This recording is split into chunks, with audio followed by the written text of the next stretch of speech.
whose those are.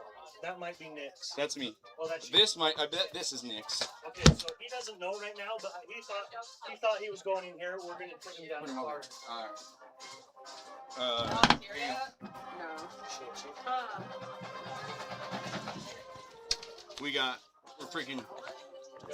We're dialed today. We got 2 pair of binoculars so we can actually see numbers. That's great. Screen, blue, door third, package.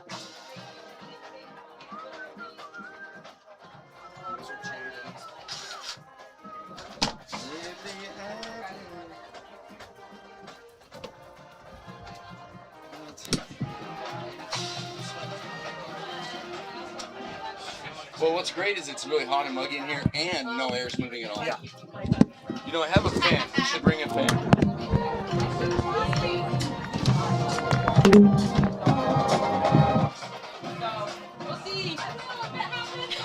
Okay, Dale. That's how we'll get him out of the stadium. I love it.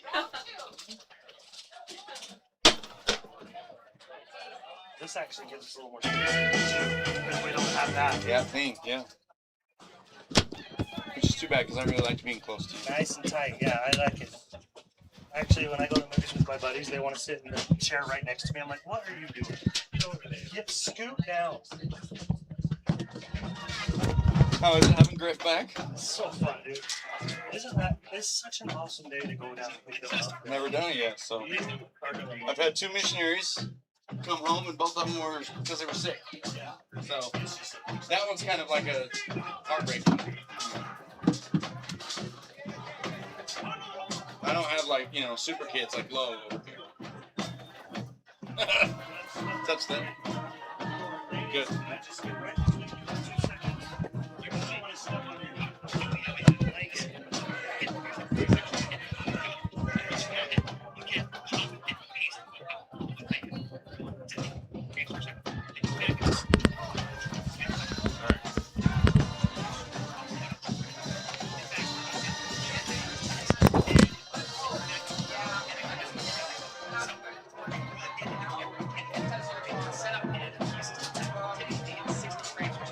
Out of your way. You can't see that in there, can you? No. I hate seeing it in my blind stuff. I'll just go down that way and I'll get these too.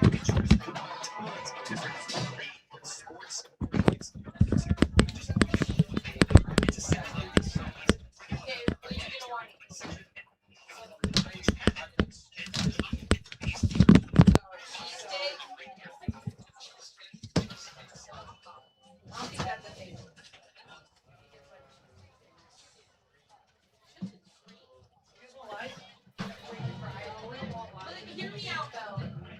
A Bosch burger or the cheesesteak is protein, right?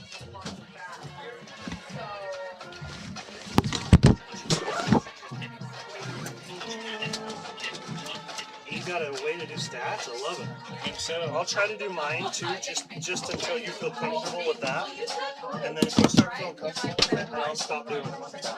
But for tonight, I'll try to do them as well. See how well it does.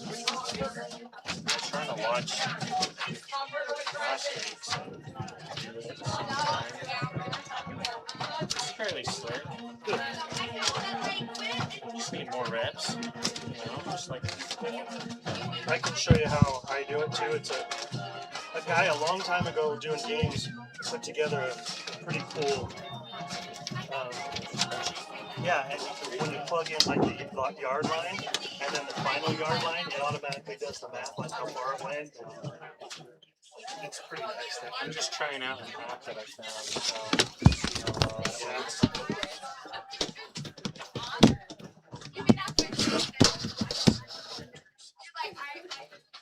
So, I'm slow getting going because I was trying to figure out this whole accommodation situation. I had to go down to the field and find it. Well, you just failed us again, Dave. You might want that taller one if you sit back here. What'd you say, Joe? You just failed us again, that's all. Failed you again. Ridiculous. Ridiculous. How's work? It's good. It's crazy busy. Yeah, here's one of these. JJ, these are for you. I'll get that off.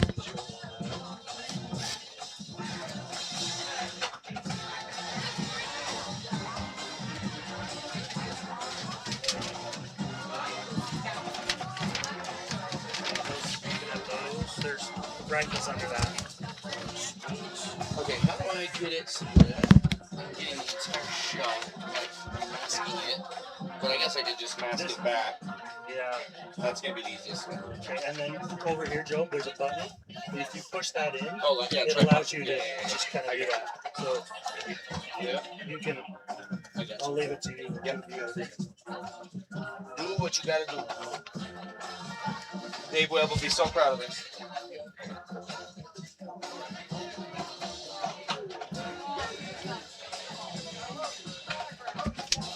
When you go to Desert News or Matchpoint,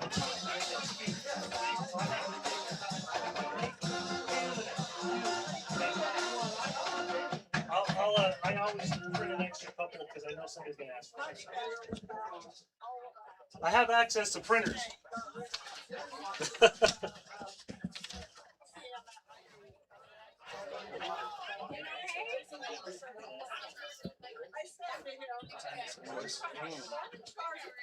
We should be going in probably about 3 or 4 minutes.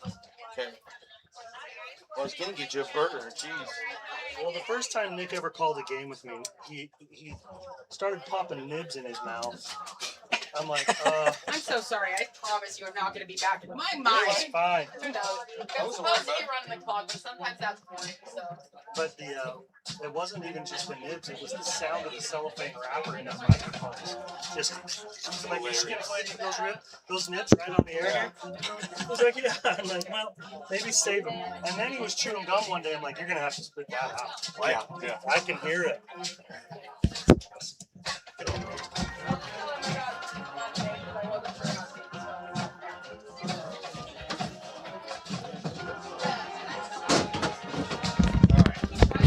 Good shape now. All right, so here's the next question, boys. Does somebody want to connect Bluetooth and be the intro outro music guy, or should we just do these? Oh, I've got a bunch of like football playlist stuff. Like, it's safe. Is it safe? Yeah, oh yeah. It's like for my little league guys, so I know it's safe. I actually have some I don't care. that are also just instrumental, but it's like Post Malone instrumental, so it's got a fun beat to it. I don't care. I'll do it today, You got it. but I promise you I'll forget. But as long as you guys are running all the other stuff, I should be able to do it. Are you gonna try to do stats? Yeah. Fantastic. While he's learning that, I'm gonna do my normal stats, Good idea. and then if he gets comfortable, then what's that? It's a good idea. Have you seen him? I've seen him. He's got mad skills. Jaden, if you want to come right in the middle, you're welcome to. Come right in the middle and have a bird's eye view. And then move this stuff wherever you want. Oh, sorry.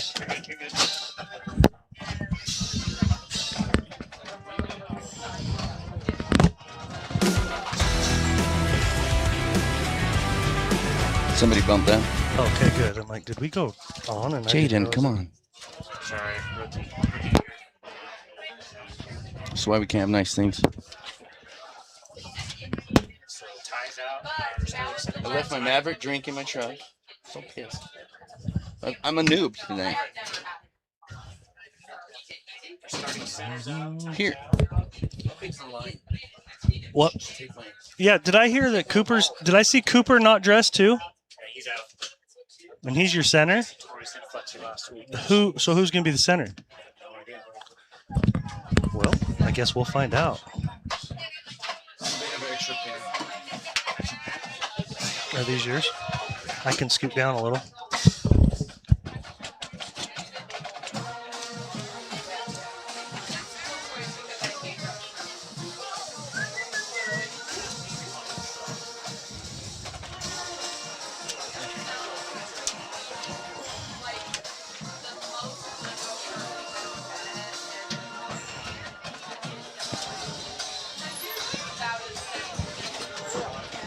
Good? Good. Appreciate it.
Is there a password to RHS Sports? Do we know? Do you know the password to RHS Sports? Ladies and I gentlemen, don't. welcome to Millville tonight with our amazing student body right there, our amazing pep band, and our community. We gather tonight for football, but we also get the community to be together, friends and family and neighbors cheering on and supporting and just celebrating this great community.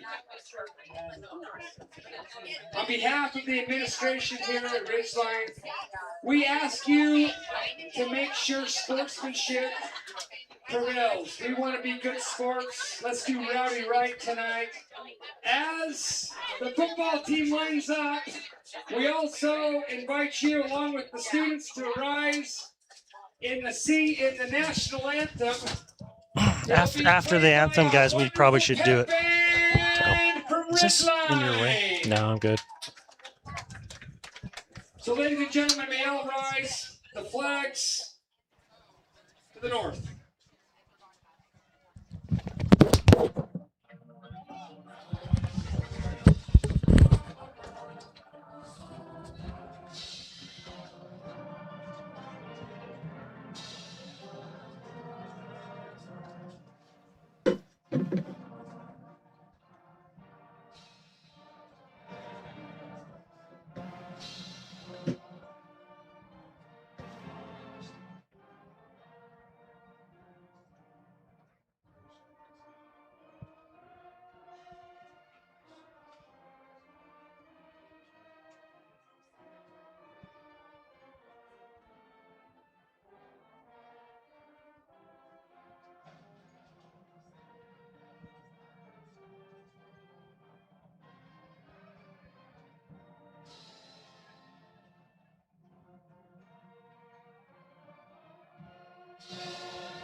Thank you. Tonight, our Riverhawks, coached by Okay, so Coach we'll Travis go Cox, will be when playing we against hit the Brighton Bengals. Coach when we John hit begin countdown, Arcigo. and then when it gets to 0, you hit intro video, and then come Let's back. prepare to bring When the out intro our video is varsity over, you hit football game team. cam. Good? Here we go.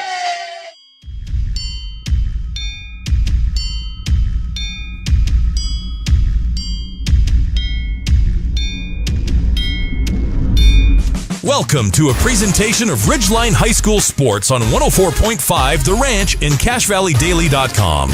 Brought to you by The Cater Shop, Advanced Heating and AC, Castelite Brick and Tile, Rio Brazilian Steakhouse, Cache Valley Auto Care, Les Olson IT, Adams Wealth Advisors, DD Auto Salvage, Great Basin Graphics, Preston Watts Auto Collision, Planet Fitness, Napa Auto Parts, Young Automotive, and Cache Valley Daily. Now it's time for the Ridgeline Riverhawks on 104.5 The Ranch.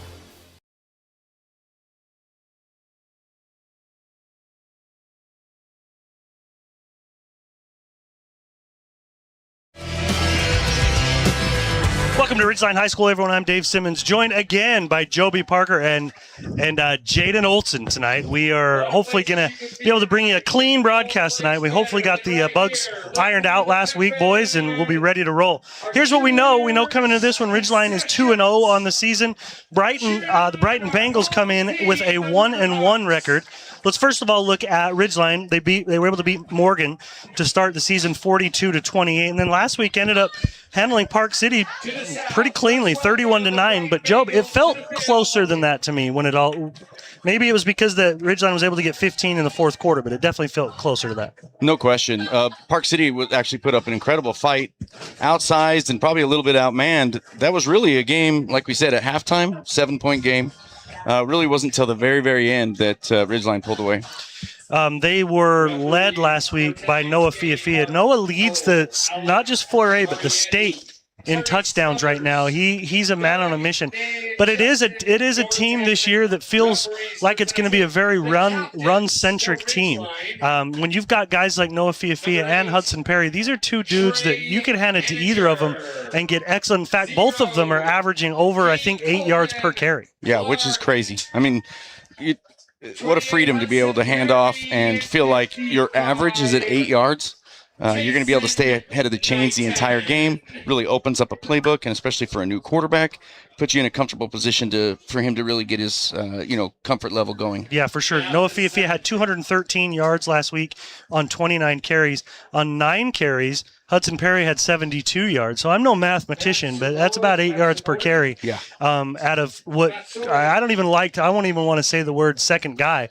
He's another guy, and there could be nights where you lean heavily on Hudson Perry. Do you think that Jaden? Do you think that's something that this team would ever consider doing? Is maybe giving Noah a bit of a break when 29 carries is a lot of carries. It's definitely not a sustainable recipe for the entirety of the season, but I think what we saw a little bit last week from the offensive staff was moving those guys both around a little bit. We saw Noah involved in the pass game. We saw Hudson involved in the pass game, lined up out wide. And so I think what I'd like to continue to see from Coach Liv and the rest of the offensive staff is seeing how you can get creative with where you're putting these guys and making the defense very aware that these guys aren't just going to be lining up in the backfield for 48 minutes every night.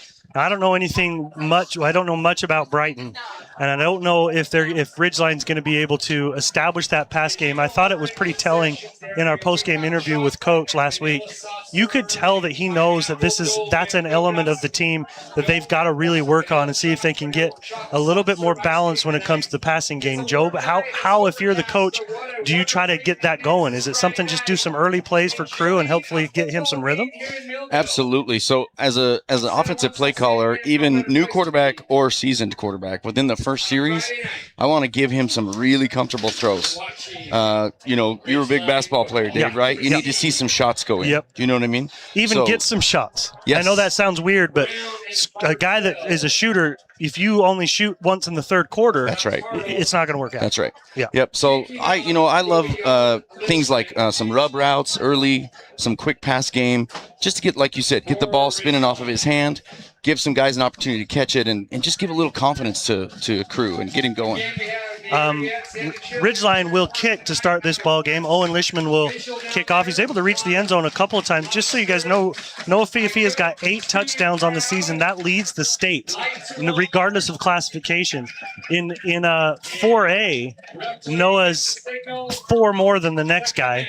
And then when you come down into some rushing yards, he's leading 4A with 434 yards. Jeez. Next closest is 286. But Hudson Perry is 7th on the list. 166 yards, getting 83 a game. And that's the guy that's getting it less time. That's a bullet to be kicked, but it's fielded at the 1 and brought out on the far right sideline, trying to get to the middle of the field and dancing around a couple of players is number 11, Kaiser Hartle Jr. Well, I'm excited to see this Weber offense. Week 1, 34-0 against Westfield. You have to. It's going to be a while before you see the Weber offense. Or But sorry, you could see the Brighton thank one you, tonight. Brighton, Yeah. thank you. But then against Weber, last week kind of lost in a shootout, 38-31, but over 30 points a game so far. Oh, so they played Weber. That's an innocent mistake right there. Well, if they Thank you. played Weber, Yes, I would have said it too. thank you. Quarterback for Brighton is Griffin Matsumori, number 7. He's in the shotgun, and he's looking to throw it immediately. He's scrambling out of the backfield, and he's going to be brought down behind the line of scrimmage, I believe. That's the way to And start a game. I believe that is Jackson Zollinger. Out of the linebacker position, just really did a good job following the play in pursuit and making that tackle. So that's going to be a 3-yard loss. No huddle, quick to the line. That's a big old line they're facing. It is. Another shotgun situation, a quick out pattern, 28. and hit again behind the line. Nope, excuse me. That'll be a 2-yard gain. The reception, Titus Moore. Titus Moore on the catch, and that'll be a 2-yard catch. This is exactly where you want to be if you're the Ridgeline defense right here. You got this team in 3rd and long with this pass rush group right here.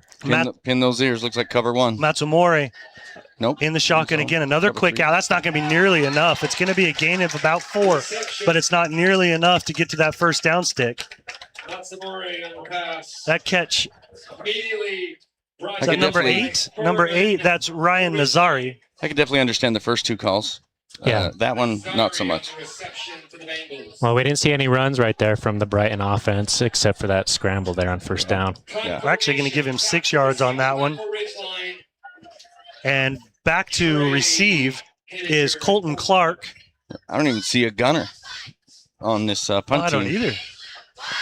Colton Clark, and I don't catch the number. I just want to make sure I get it right. It's a great kick. No wonder they don't have a gunner. They Got don't 8 need it. and Colton drops it, fumbled. and they're And down then on we the ground. just The fumbled ball it. is still down, Brighton has it. and it is in the hands of Brighton. That is number 4 jumping on it, I think. That was a spiral, and it just was able to squirt right through Colton's arms. Well, the bummer is we picked it back up, and then it was friendly fire. After that, we hit our own guy and knocked it back out. I thought Colton wears 0, right? He does, yeah. Oh, this is 8, but sometimes 8. Trey Henninger's number 8 gets crunched, and you can't see the middle. Yes. So defense still out there. Recovery by the Bengals. Well, First I think we just saw their best offensive play in the first 4. Absolutely, we did. So now Brighton's in business, 1st and 10 on the Ridgeline 27. Now, this number 9 in the slot right here, he can really run the ball too. 2 guys on the right. Matsumori hands it to his running back. That's Moises Sendejas. And Sendejas is only going to get Matt Alice 2. tackle for Ridgeline. Matt Alice in the trenches there making the play. 2nd down and 8. Ball on the Ridgeline 25. You dig in here, though. I mean, it's 4 down territory unless they got a guy that can kick field goals from that distance. Be a big stop here.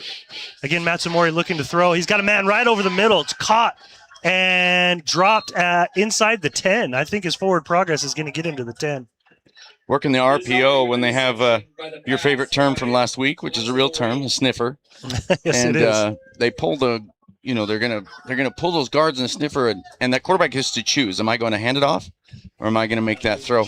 And he sees the defense attack and takes advantage of it. That's a 15-yarder that time for Matsumori. Did you guys catch the number of the player that caught it? That was number 8. Nazari. That was Nazari again, yeah. So 15 yards for Nazari. They're going to This hand time he off this hands it time off. going left, and excellent job in pursuit there by a host of Ridgeline players. Kind of seeing why he threw it last time. Yeah. Yeah, we saw Park City have some success in the play action game last week, getting the linebackers to suck up a little bit. Just a little different strategy here from Brighton to try to utilize the RPO instead. No gain there. We got some weather coming in. People are throwing up their Umbrellas are up. umbrellas. In the shotgun again is Matsumori's got a man coming in motion from the left to the right, joining 2 others for trips. Oh, they're They're going to going to be get us flag. for jumping. Whistle. Yeah, look up at the lights, fellas. That looks like it's coming down harder than Yeah. we're not feeling it. No, Feel pretty good up here. In fact, it's a little balmy up in here. it is. But that little breeze is helping.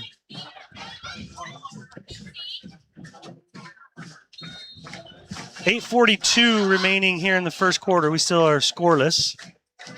after the muff punt reception. Brighton still in business. They hand off, and they're going to find the end zone. Jay Thompson, touchdown. Yeah, he's their leading rusher.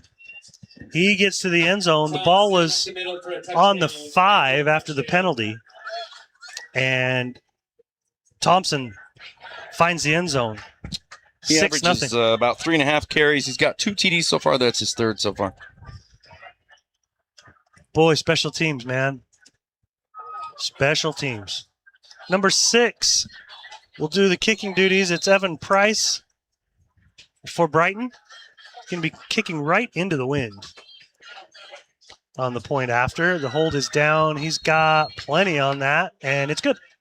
What a difference there. You know, you go 3 and out, and you're dominating, and everything's going exactly the way you planned it. And one small mistake, and now you're down 7 points. Joe, we got time for a quick break. Let's take that break and come back for the kickoff right after this. Celebrate your birthday the real way. Get a free meal during your birthday week when you come with 2 guests. Endless meats, bold flavors, only at Rio Brazilian Steakhouse. Reserve now at riobrazilian.com. Rio Brazilian Steakhouse, where the flavor never ends. There's nothing quite like a great hometown. They're filled with recreational opportunities, staple businesses, and impactful people. We're committed to driving Logan forward. Visit Young Automotive in Logan today. Think young, drive young. Your local cow ranch. Your local cow ranch in North Logan is proud to sponsor high school athletics. Just what the country needs. All right, Ridgeline had a 3-and-out situation. The punt was an excellent one. It went right through the hands of Colton Clark, and they jumped on it. Brighton jumped on it and had good field position and ended up being able to score, especially after a penalty by Ridgeline as well. So see if Ridgeline can get that offense out on the field and do some damage here, trailing now 7-0. Kick is a little poocher. That's a great strategy right here with that wind. Great strategy. Can they get it? And they do. Excellent job on that front. I think the guy was on the front line. Who was it jumped on it? Big fella. Yeah, 52. 88. Oh, 88. I think it was Jacob Woodland. Jacob number Woodland. 88. I think so too. Yeah, there we go. Well, we got debris out there. What is that? Napkins from the snack stand? Oh, yeah, look at that. Look at all those chickens. We got some stuff. Okay, Crew Cox in the shotgun. He's got Hudson Perry right next to him on his left. He's going to give it to Hudson going right. He bounces out around the outside. See if they can catch him. He's at the 40. That's a first down on the first run for Hudson Perry. On the carry. I like using Hudson's speed right there to get on the edge. It's something a little different we haven't seen from this offense. We've seen mostly just running right behind those big fellas up front. That's all the way to the 40. That's a 14-yard gain there, guys. Excellent run. We lost our camera link, Dave, just so you know. Oh, great. I wonder if it has to do with the weather up there. I'll go check it. Okay, 2 receivers on the left side, 1 on the right, and movement by the offensive line here. So it's going to back up just a hair and put Ridgeline. We got it back. Okay, good. 7-0. Ridgeline trailing here to Brighton in the first quarter. 8 minutes remaining. Oh, boy. Lightning. Oh, no. Let's not do that. Not do that. Familiar. 2 for 2 this year? Yeah, we haven't seen lightning yet until this year. Or until this week. Since last Friday. In the pistol, Noah Fiafia behind Crew. He's got a nice hole coming through the middle, and he's going to get 10 yards out of this, at least. Almost 8 yards, exactly as we predicted, right? It started on the 39. Tell me where they mark it. That's right. Mark that at the Brighton 48. Yeah. Okay, so that's a 9-yard gain that time, so pretty close there, Joe. And Ridgeline now trying to get on second down and about 2 to go. Actually, across the 50, so it's actually a 13-yard gain. Handed again to Fiafia, and he has got that first down. Fiafia. On the run moves the chains. First down. Oh, no. I just saw the lightning, too. That's the last thing we need, boys. Matheson on the tackle for the Bengals. Ball on the Brighton 43-yard line. So Noah got 5 more on that carry. And whistles blow. Flag on the play. False start on Ridgeline again. So just like last time, they got a first down. And immediately the next play, they end up going back 5 yards. So now they got a 1st and 15. Well, Dave, you hand it off to your 8-yard per carry back right here and all he needs 2 get of them. some of that yardage back. Yeah, right? all he needs 2 of them. Just a couple procedural things coming out of the gate here. I'd like to see the guys just settle into the game here. Yeah, clean it up just a little bit.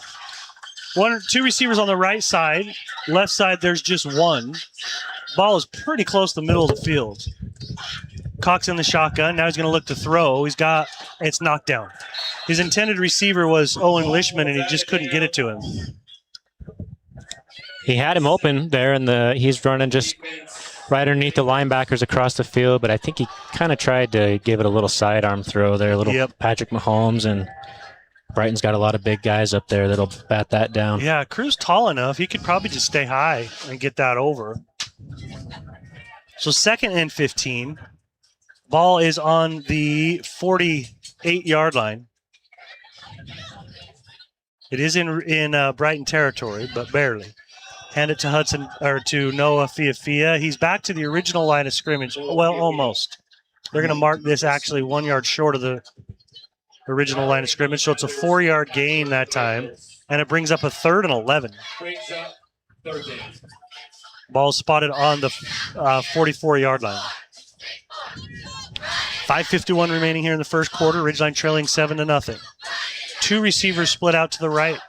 Owen Lishman is in the right side slot. 2 receivers on the left. And they're going to hand it to Hudson Perry. And he's not at the first, but he is close enough. And we have a 4-down territory situation here. Well, Dave, I think we entered that territory when we hit the 50. Probably. I like your thinking there. That's a 35. It's a 9-yard carry for Hudson. He hits that. He hits the hole quick, doesn't he? He does. You know, I think Aaron Paskett's dubbed him the nickname Turbo. I don't know if he goes by that exclusively from just Aaron, but I can see why he earned that nickname. Absolutely. He's quick. Okay, 4th and 2 on the 35-yard line. Crew Cox barking signals. He's going to give it to Fiafia going right. He's got all sorts. Oh, I thought if he broke that right, if he would have bumped out to the right, he might have been on his way. So from the 35, and they're going to move those chains for the first down, and they'll mark it at the 29. Is that right? Looks like the 29, yep. Okay. So that's a 6-yard gain there for Fiafia. That is his 4th carry of the game. Hudson Perry's got 2. All right. I'm using this camera for our game cam for now, Dave. Game cam even. All right. Yeah. Now they can at least see it. In the shotgun again is Crew Cox. Gives to Noah Fiafia going right. And he's got another 5.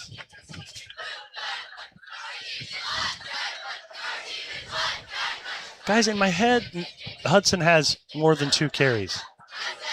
He had the very first one. Yeah. Out to the right. Can you remember any more than just one more? He had the one. I don't think so. He's just got, I got him with 2. You thought it was okay, perfect. Okay, ball on the 24-yard line. And Ridgeline in business, 2nd and 5. 2 receivers to the left. That's the strong side. The one on the right side. They're going to give this one to Perry. And he's tripped up after a short gain, this time at about 2. There's another example of splitting Noah out wide here, Jaden. Yeah. I missed that. Yeah. I've yet to see either one of them be off the field. 7-0 Ridgeline. Our score cam is now being used as a game cam because upstairs is on the fritz. But that's okay. At least you're getting the game. We'll keep trying to say the score as much as possible. 3.5 minutes remaining here in the first quarter. 2 receivers on the left side, 2 on the right side. Give it to Hudson Perry. He's dancing around. What a cut. He is in the end zone. Touchdown, Perry. From the 22-yard line, Hudson Perry finds pay dirt on what looked to be a very easy drive for this Ridgeline team. All on the ground. Not one completed pass on that series, guys. I mean, that's just a testament to what this football team believes in, right? Mm-hmm. We saw it a lot last week, and we've seen it against Morgan. We're going to get a heavy dose of run game, and I mean, right now we live and die by it. Absolutely do. And Ridgeline looks like they're going to go for 2 here. Oh man, I'm not close enough to the button to do the sneeze button. Krukak's in the shotgun. He's got Fia directly behind him. Fake it. Oh, they do flip it to Hudson Perry. He gets the corner and he finds the end zone. 2-point conversion for Perry. It looked for a second like it didn't happen. Little razzle dazzle. Mm-hmm. So there in the first quarter, Ridgeline is now up 8-7 over Brighton on an excellent drive there. Job, hit us a commercial. We'll be back in just a second.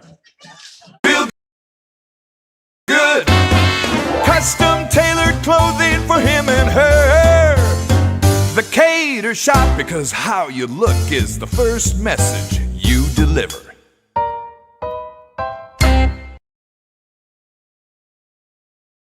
DD Auto and Salvage is going to pay you the most for junk vehicles. Get rid of your junk vehicles today. Pickup is available. DD Auto and Salvage in Logan. Call 787-1204. That's 787-1204 today. See store for details. My home is so boring. There's no color on the walls. Go see Cast-A-Lite in Logan. I just finished a wall with their Speedy Mason system. It was so easy. Does this sound familiar to you? For brick, block, rock, paver, and tile, online at Cast-A-Lite.com.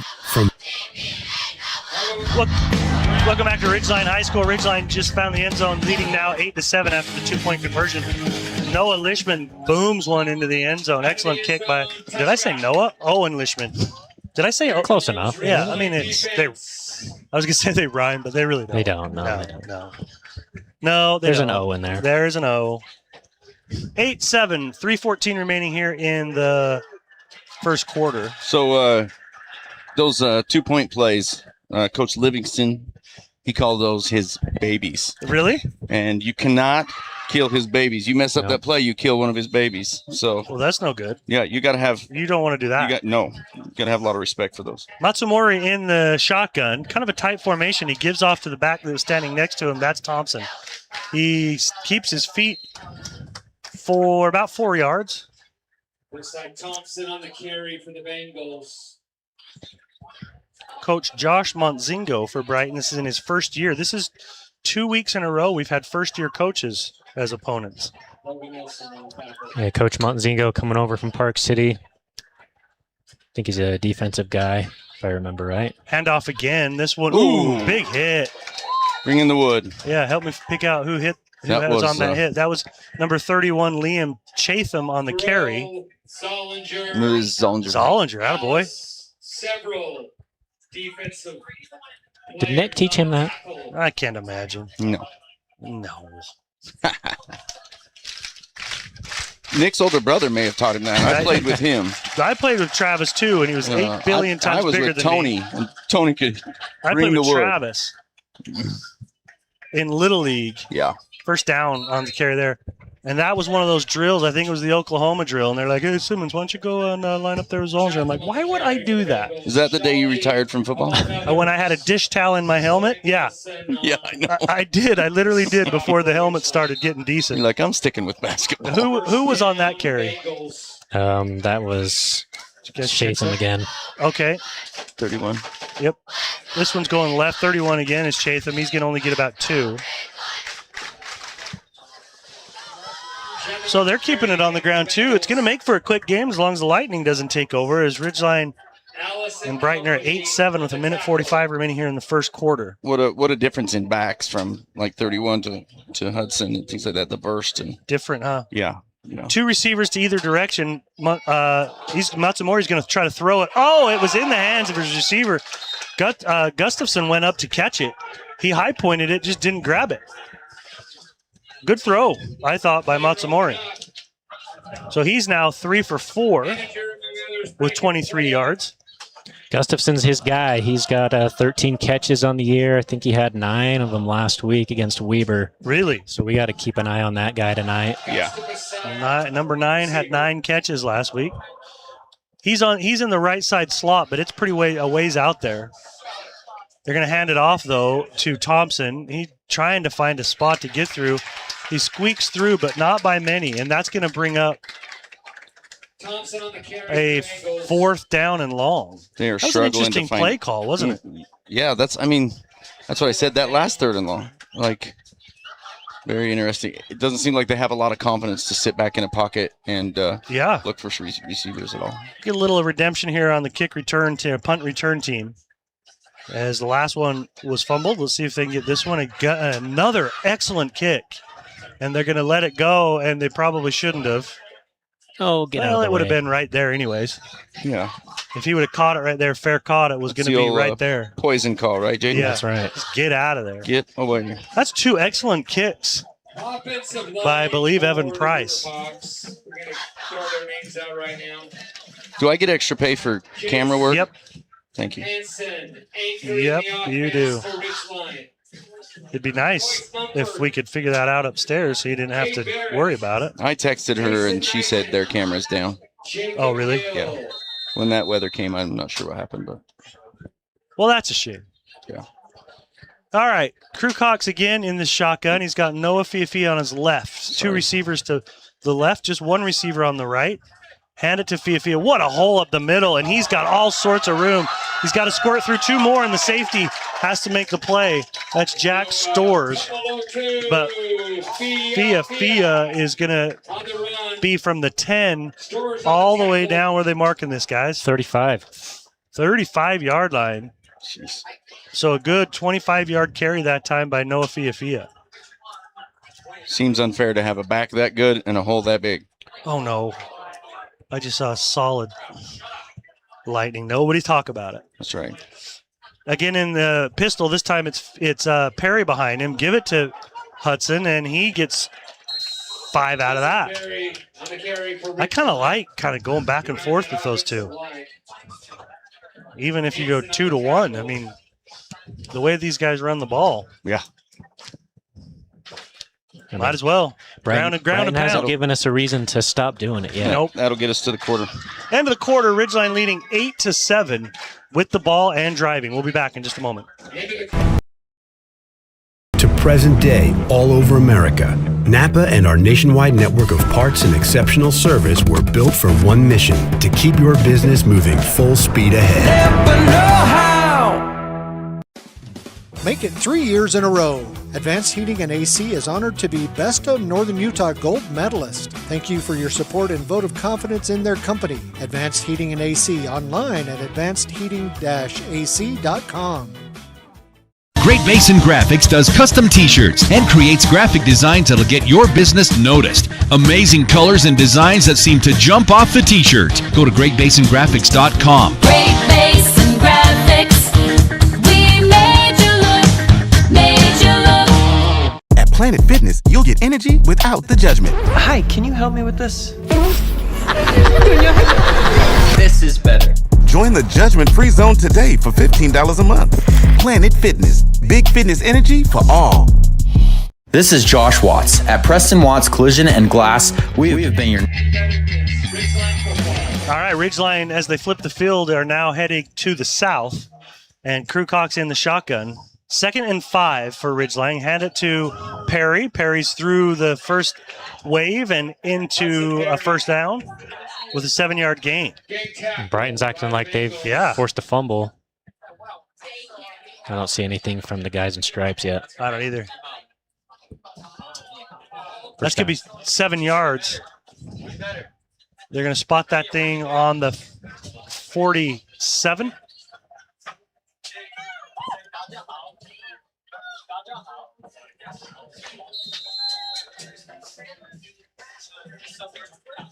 As we're just getting started here in the second quarter. Hopefully the little spot of weather gets through us.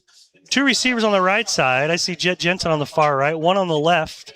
Noah Fiafia in the backfield. He gets the handoff, and churning the legs forward. He took a pretty good hit, but he's got 4 yards, maybe 5. Will depend on where they mark this thing.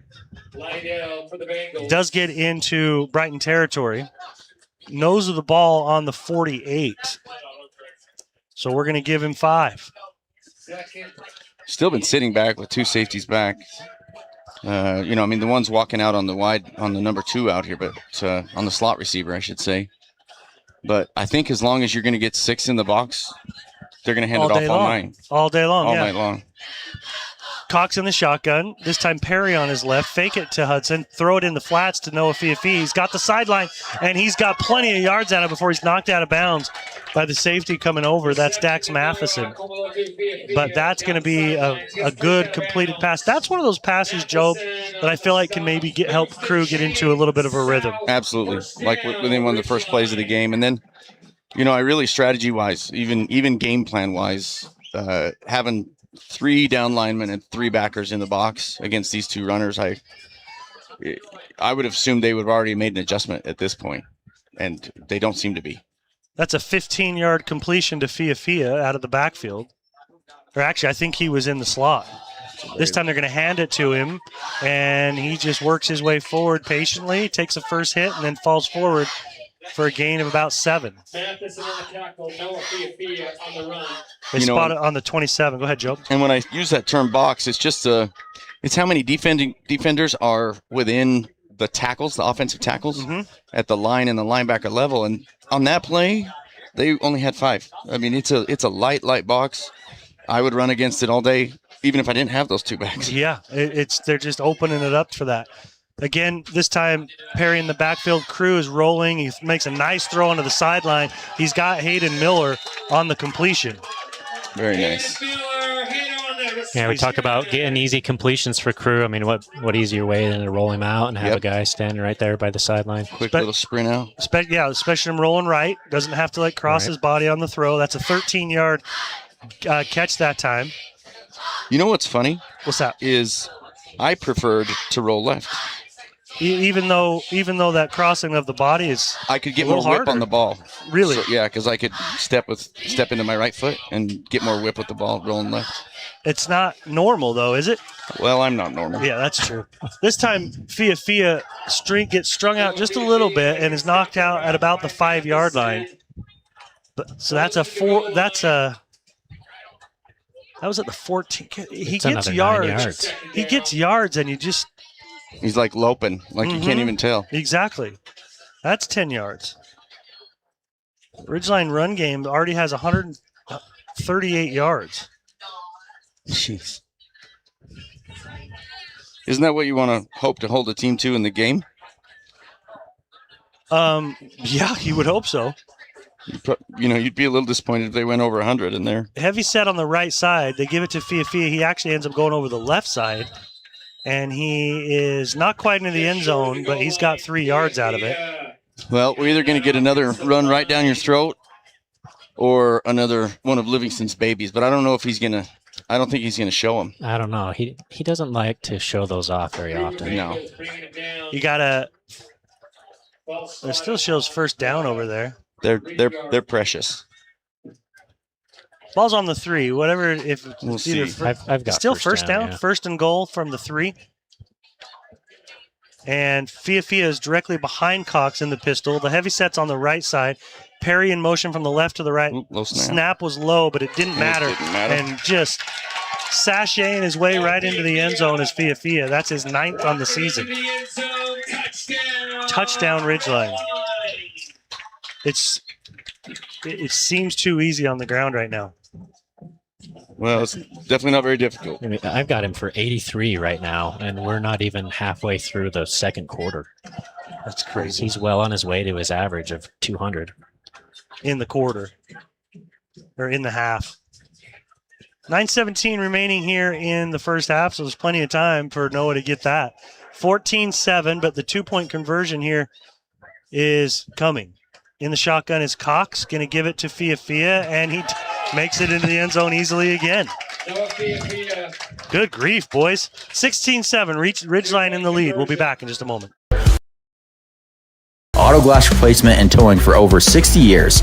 We are Cache Valley's largest collision repair center. Next time you crash, call Preston Watts Collision and Glass. We do it right. We live here. We work here. At Adams Wealth Advisors, we're here to help you plan, build, and work toward a healthy financial future. Adams Wealth Advisors, your hometown financial team. AdamsWealthAdvisors.com. If it's happening here, it's on Cache Valley Daily and the free Cache Valley Daily app. Local news, game replays, photo galleries, everything happening across northern Utah and southern Idaho. All in one place. CacheValleyDaily.com. Old Gristmill on South Main Logan, 4th North Logan, and now Smithfield offer Cache Valley that famous lunch special and natural bread baked the right way. Get your made-to-order lunch or baked goods at Cache Valley's Best of Northern Utah gold-winning bakery, the Old Gristmill.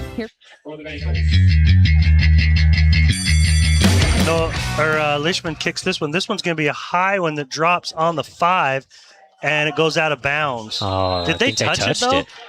He's dropping They dropped the flag. Drop the flag. They're not going to say he touched it. That brings it out to the 35. They thought about it. They did think about it.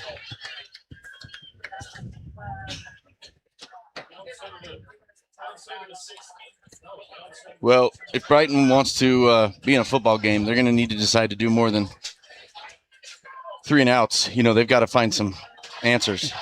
They've completed 3 passes, 2 yards, 6 yards, and 15. They've tried to run the ball 9 times. Well, their best play was a punt. Maybe they should do that every play. Yeah, exactly.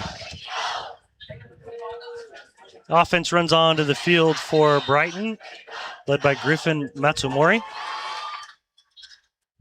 He wears number 7. 5'10", 165 is what they have him listed at. Bunch formation into the boundary. Yep. On that left side is the boundary, and they're going to try to run left, and Ridgeline stacks it up. Maybe 2 yards on that. Molly Campbell and Jackson Little.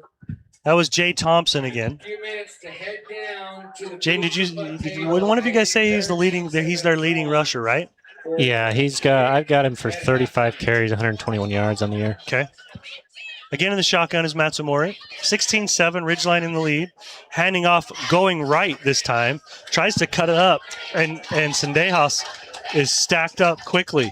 You know, there's just no choices for that back right there. As he comes out and squirts out outside of the line, you'd think, you know, he'd have some room. There was literally 3 Ridgeline defenders waiting, so he's like, well, I can't get out wide of him, so I'll just turn it up. Yeah, Stick his nose in there and get a yard or 2. I mean, again, Brighton just finding themselves in a situation you don't want to be in third and long. Yeah. In the shotgun is Matsumori. He's got a man right on his right side, and he's rolling right, looking to throw it. He's got a guy right there. He's got a guy right in the middle. He finds his man. That's number 9, Gustafson. And he's going to get a first down out of that. Forgive me. Sometimes I forget I'm on camera duty, too, so I got it. You shouldn't have to be, but we appreciate you doing it. You betcha. Number 9. Out to the 48-yard line. Gustafson on the reception. That's an 11-yard carry, or his 11-yard pass play. Ooh, good yardage this one, and then sliding down is the quarterback Matsumori. Quarterback keeper just short of the And so he's got 9 yards out of that one. brings up second down. And he's in the shotgun again. Looking to throw it. Got a man over top. That ball's picked. Great play by Trey Henninger. Read it perfectly and picked it off. So the interception by Henninger going to give the ball back to Ridgeline. And we know they can churn through yards and time. With 7:32 remaining in the second quarter, Ridgeline takes over. Colton Clark. Trey Henninger. And Trey Henninger, an excellent play there on the corner. Yeah, I thought Matsumori had his guy, and he just underthrew him, and Henninger took advantage. The interception. Trey It's a big drive right here for us. It really is. If they can chew away some yard or some time and some yards and find the end zone again. Cox in the shotgun. I think now is a great time to take a shot too. We know we can run. Yep. We'll see. Maybe take a first down run and then take a shot. See what they do. They do fake out and play action. Here we go. They have Crew tried to get it to number 28, Hudson Perry. He was coming in through the right side slot, and that one's incomplete. So most guys calling offenses, they'll have a section on their play card right there. It says take a shot. And usually after a turnover is a great time to take a shot. One area you'd be surprised that it's a great area to take a shot is if you're actually backed up near your own goal line. Interesting. Yeah. I wouldn't think that. Yep. So take a shot there, but really it's a quick, it's got to be a fade, something fast because you can't sit back there and get a safety.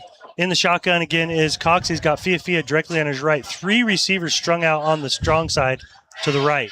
He's going to look over top again. This time he's got Lishman caught. He's at the 50. He makes a man miss at the 45 into Brighton territory. From the 21-yard line all the way into Brighton territory. Good throw that time. There it is. Good. And they mark it at the 43,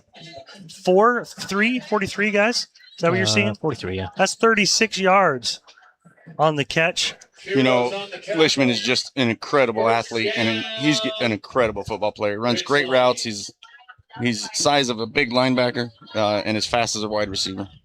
Oh no!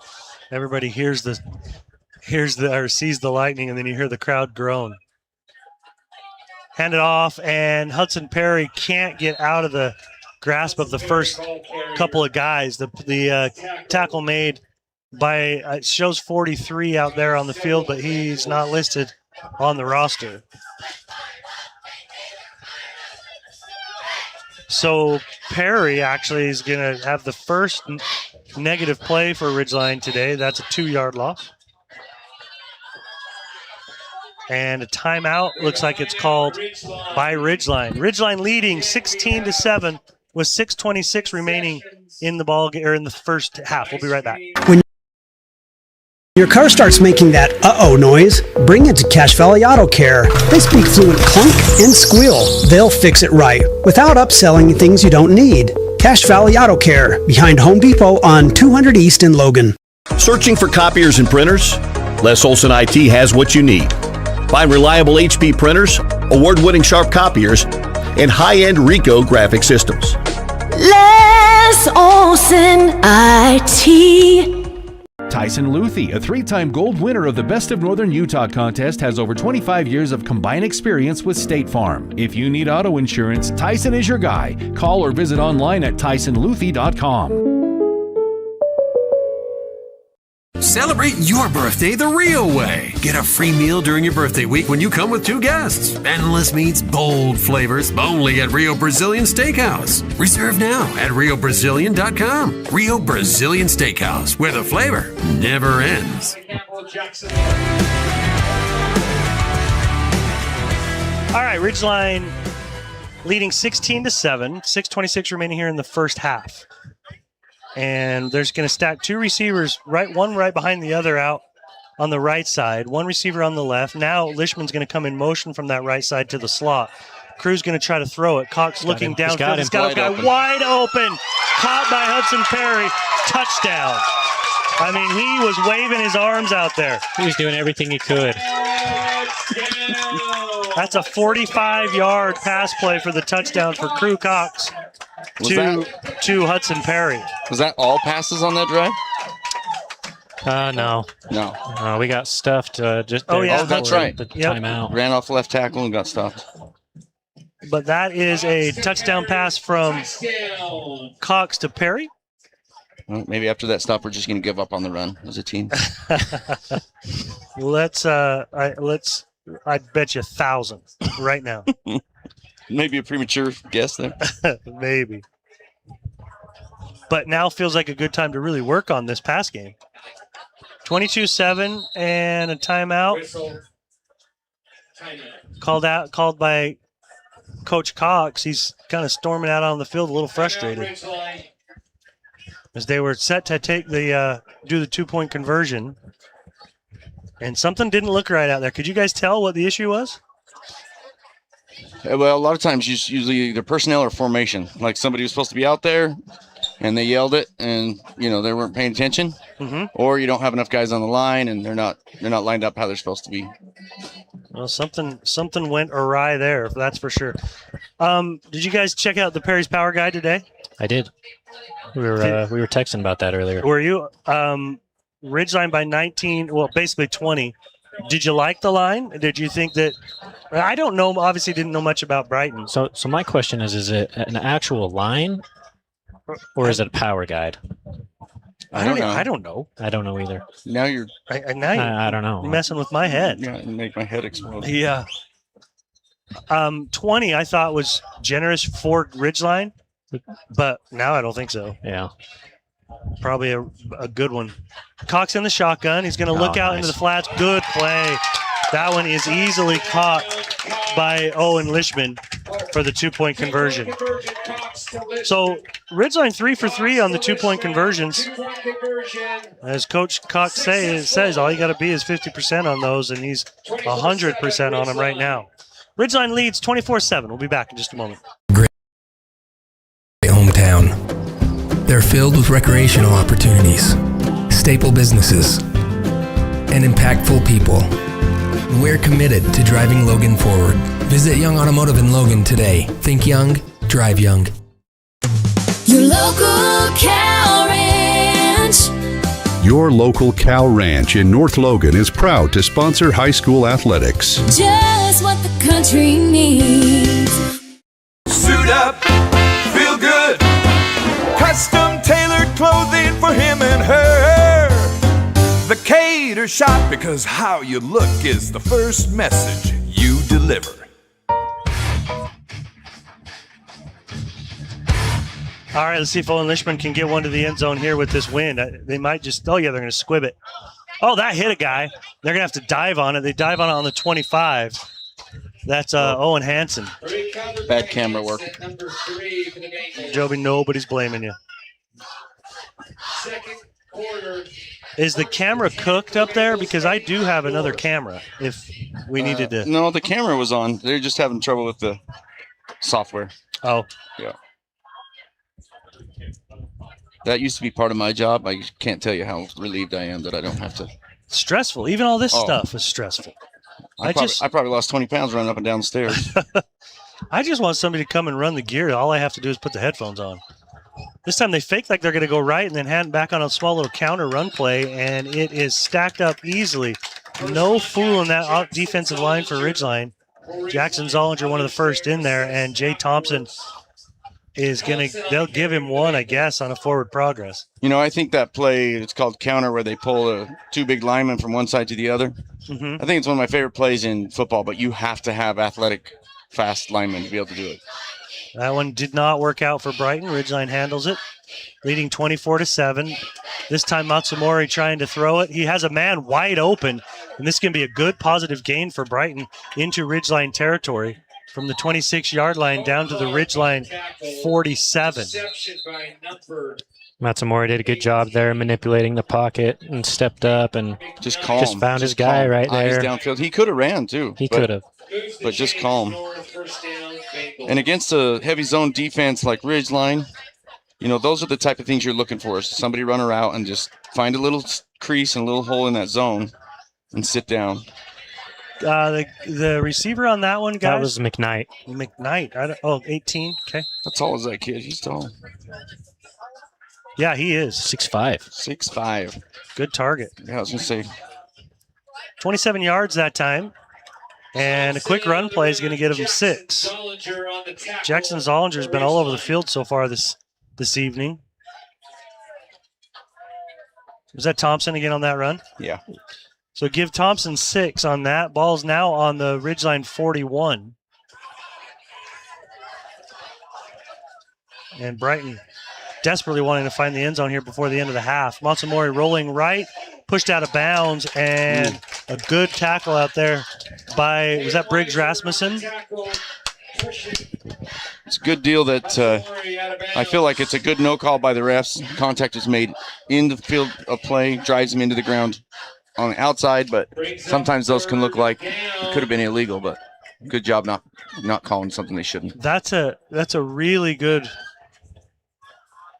Who ran that one, boys? That was Masamori. Masamori. Okay, Little momentum here, 3rd and 3. They only got 1 yard out of that. Good job by Rasmussen. Masamori play action. Oh, what a going up to catch it and just dropping it, but kind of getting laid out a little bit. So here's the part I don't understand.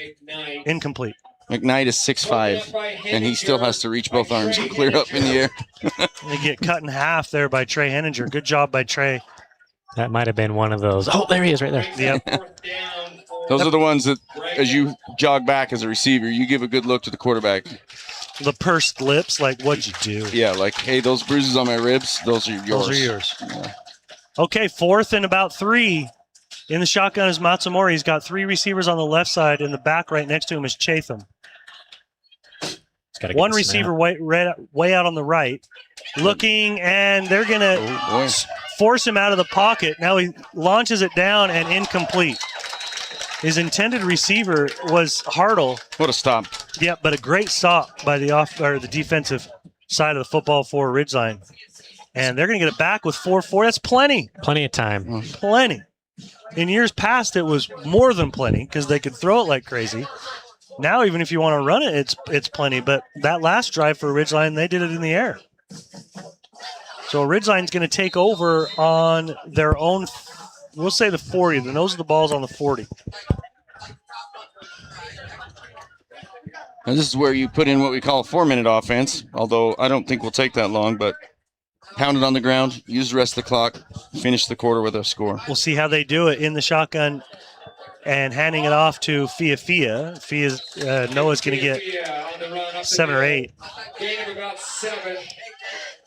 We'll see where they mark it at the 47. So, yeah, it's a 7-yard gain that time.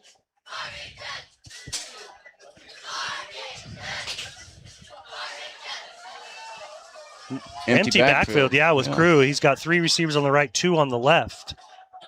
Crew's going to be throwing this one. He's got a man coming across the middle. He's got to step forward, and they're going to bring him down. Just couldn't find anybody that he felt comfortable going to, so he's going to take a big sack, actually. What was 2nd and about 4 is going to go all the way back to the 39. So that's an 8-yard loss. Looks like Green Canyon, Pleasant Grove, they're in lightning delay. Pleasant Grove leading 6-0. Is that up in North Logan? Yes. Well, maybe that was what we already had, and they decided to call it. We definitely saw some lightning.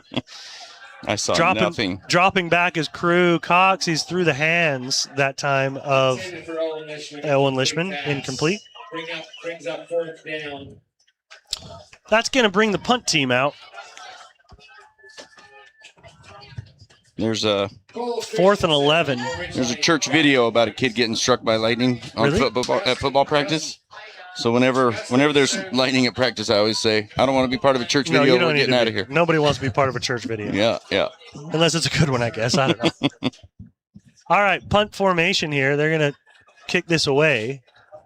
That is a great kick. It is a good punt. By Christensen, and caught and fielded.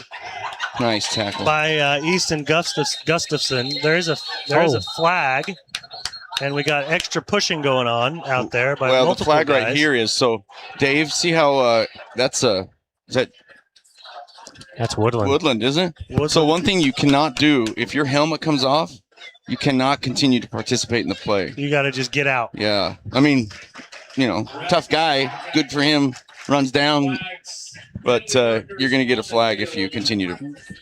We had a couple of guys with some extracurriculars after the tackle. A Brighton guy and a Ridgeline guy, so we'll see if they offset each other. Usually the second guy is the guy that gets busted. We'll see what they call here.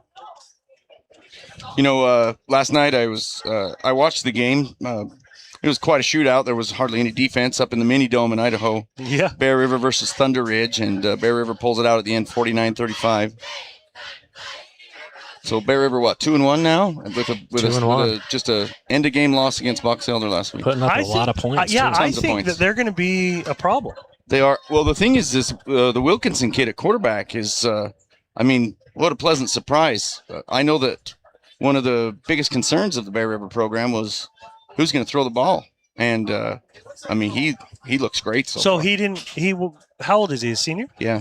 And did he play quarterback last year? Do you have any idea? I don't know. Yeah. Well, yeah, I mean, to have a guy that steps in like that and obviously can sling it around a little bit, that's a big deal. I can tell you what year it is. So the penalty actually looks like it's going to go on Ridgeline. Well, we know that there was probably 2 different penalties, don't you think, with the helmet issue? There were offsetting. And then these 2 are offsetting? Yeah, he gave unsportsmanlike to both sides. So it was just the helmet situation probably. But all we know is that the ball's on the 43-yard line, and they're going to hand it off, and it quickly into the backfield is Kennedy Takeyaho. Nothing doing. Nope. Not going anywhere on that one, Mr. Sendejas. And that's going to be a loss of 3. He's a... Again, Matsumori in the shotgun. Right. Has his man out in the left side flat, just a little bit past the original line of scrimmage. 3 yards. So that's actually going to be a 6-yarder. Yeah, that Wilkinson quarterback is a senior. Okay. Nazari on the catch. He's got 3 on the evening here in the first half for 27 yards. Ball now on the 46-yard line, still on the Brighton side. Matsumori stepping forward in the pocket. He's got a little room to run. He makes a man miss on the slippery field. He's made a couple guys miss.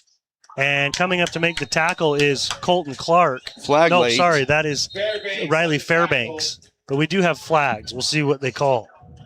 I think that Brighton's going to get hit here with a blindside block there. Yeah, you got to be disciplined in those situations when your quarterback starts running and guys are going after him. You've seen plenty of times where guys will get hit on that penalty, but then you also have seen a handful of times where you can noticeably see the guy hold up and just kind of almost set a basketball screen. Yep. And stay out of there, just get in the way, but not put anybody on their back. They're waving it off. Wave it. They're waving it off, and so the run is going to be down to the 40-yard line. First down and 10 for the So that's a 14-yard run that time for Matsumori. And he's back in the shotgun. 2 men on the right side, 1 on the left. Matsumori's rolling right, and he's going to try to take a shot over top, and incomplete. Pretty good defense out there by 2 guys. Colton Clark came over to help out, but it was number 23, Briggs Rasmussen out there on the defense. You know, right before here, guys, I actually came from Logan High School. There was a little social. They are naming the field tonight. Oh, really? For naming it Mike Favero Field. Oh, really? Yeah. Good for him. Yeah. They're going against Mount Crest right now. Mount Crest leads 7-0. I didn't realize they were playing one another tonight. That's awesome. Like to see that still happen. Good run this time by Thompson. Shawley on defense, bringing it down. I miss Logan in the mix. Me too. I don't know about you guys, but Absolutely. it's more fun when they're part of it. Absolutely. And I mean, I completely understand why they need to go back a classification, but they just don't have the numbers. Well, Dave, when you and I were back at Mount Crest, Skyview wasn't very good at that time, and so it was Logan and us. You know, they were some amazing games against each other. Yeah, they were. They had some dudes. Thompson again on the carry. 3-yard carry by Thompson. We have an announcement. With all Ridgeline High Although School 87, and staff, Skyview was good. That was the Mountain Crest Skyview State Championship up in the Spectrum. I remember being there. Me too. As a little dude. A little guy. Stepping forward again is Matsumori, and he's going to get positive yards on a attempted pass play, but he's able to get good yards with his feet. Yeah, okay, here's your old man trivia. Okay. Who made the winning field goal in that for Mountain Crest? He had a nickname that will help you. Well, I'm going to say I don't know because I don't. But the greatest nickname I heard for a punter was 2 years ago. I think we were down at which high school? But his name was Boomstick. Boomstick was his nickname. Who was it? Running right is Thompson. He gets nothing on 3rd and 2. Weasel. Weiss? No, Steve. Was it Steve Jensen? Steve Weasel Jensen? with the blonde curly hair. Okay. Was it Jensen? What's his last name? Somebody should text me and tell me. Yeah. 4th and 2. Steve. And Brighton wants to talk about this a little bit. I think it was Steve Jensen because there was 2 Steve Jensens and he was Weasel. Well, that's impressive, Joe. That is old man trivia. It is old man trivia. 38 seconds remaining here in the first half. Ridgeline leading 24-7, and a big 4th down coming up here for Brighton. If they can see if they can get this one. We have not mentioned our sponsors even once this evening, so let's get after it. Castlight Brick and Tile sponsors our rock hard tackle of the game. We saw a couple. Jackson and Zollinger had a good pop out there. Whether you're looking for brick for your home, tile for a bathroom remodel, or pavers for a new walkway, think Castlight. Online at castlight.com. And Napa Auto Parts. If you need a new battery, windshield, or wiper blades, Napa features the best brands and can help with installation right at the store. Oh, Benji's the man down at Castlight. My boy Will Booth just helped me. Riverton is where Boomstick was. Nice. And that kid had a stinking leg on him. He had wind in his favor one time, and they went for like a 70-yard field goal. I'm not lying right now. And he had enough leg. It just was wide right. I think Boomstick went on. I want to say he's at BYU maybe? Timeout, Brighton. Brighton wants another timeout to think this over. Adams Wealth Advisors, let's try that again, okay? We're going to say it in English this time. Adams Wealth Advisors is proud to call Cache Valley home. Your neighbors helping local families build toward a stronger financial future. AdamsWealthAdvisors.com. By the way, your video streaming is on CacheValleyDaily.com. If you're listening in on your car and you get home, you can watch this over on CacheValleyDaily.com. And on the camera, in a pinch, is our man Joby Parker. Yours truly. Yeah, the upstairs camera on the roof. Something happened. So Joby's just running it from the booth here. Okay, let's see what Matsumori and the offense. Nope, they're not going to use Matsumori. They're going to try to field goal here. This is Evan Price. We've seen he's got a leg. We'll see what he can do here. It's straight away. I mean, he is pretty much right in the middle of the field. This attempt is going to be spotted on the 28-yard line. So it's a 38-yard try. He's got easy leg on that. And he got it. Speaking of Boomstick. Yeah. His extra point was a couple hundred feet in the air that last time. Price just nailed that. Unfortunately, we got an injured player for Brighton down there. We'll let the medical staff come out and attend to him. But Ridgeline leads here with 32 seconds remaining in the first half, 24-10. We'll be right back. DD Auto and Salvage is going to pay you the most for junk vehicles. Get rid of your junk vehicles today. Pickup is available. DD Auto and Salvage in Logan. Call 787-1204. That's 787-1204 today. See store for details. My home is so boring. There's no color on the walls. Go see Castlight in Logan. I just finished a wall with their Speedy Mason system. It was so easy. Does this sound familiar to you? For brick, block, rock, paver, and tile, online at Castlight.com. From day one, right down the street, to present day, all over America, Napa and our nationwide network of parts and exceptional service were built for one mission: to keep your business moving full speed ahead. Make it 3 years in a row. Advanced Heating and AC is honored to be Best of Northern Utah Gold Medalist. Thank you for your support and vote of confidence in their company. Advanced Heating and AC online at advancedheating-ac.com. Great Basin Graphics does custom t-shirts and creates graphic designs that'll get your business noticed. Amazing colors and designs that seem to jump off the t-shirt. Go to greatbasingraphics.com. Great Basin Graphics. Planet Fitness, you'll get energy without the judgment. Hi, can you help me with this? This is better. Join the judgment-free zone today for $15 a month. Planet Fitness, big fitness energy for all. This is Josh Watts. At Preston Watts Collision and Glass, we have been your #1 resource for collision repair, auto glass replacement, and towing for over 60 years. We are Cache Valley's largest collision repair center. Next time you crash, call Preston Watts Collision and Glass. We do it right. We live here. We work.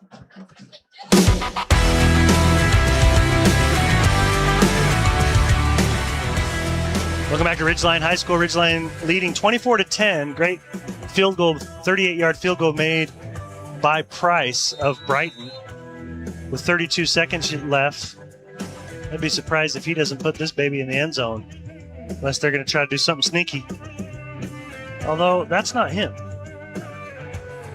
That's Andrew Workman kicking this one, and it's fielded on the short one. I think I saw Weiser. Did I see Caden Weiser? Yeah. Jeez, who needs binoculars when you got these peepers? I wonder if they just, with that other kicker, it seems like they're trying to place it instead of just drop it in the back of the end zone. Possible. You think that other guy would... With a leg like that, just kick it through the end zone. Yeah. Make him start at the 20. I'm telling you, in high school football, I think it's one of the most valuable things. Me too. You talked about it last week. Very big luxury. Jeez. And sometimes you don't realize how great it is until it's gone. And you're like, geez, this is killing us. It's not easy for a high school kid to be able to do that. That's a long kick. Yeah. Let's see, in the shotgun and empty backfield is Crew Cox, 3 on the right side. He's got Noah Fiafia. That ball might have been tipped. Coming over from the linebacker position was Zach Jolly, and he could have had a fingernail on it, but it did go through the hands of Fiafia. So it makes you wonder if maybe it was just deflected a hair.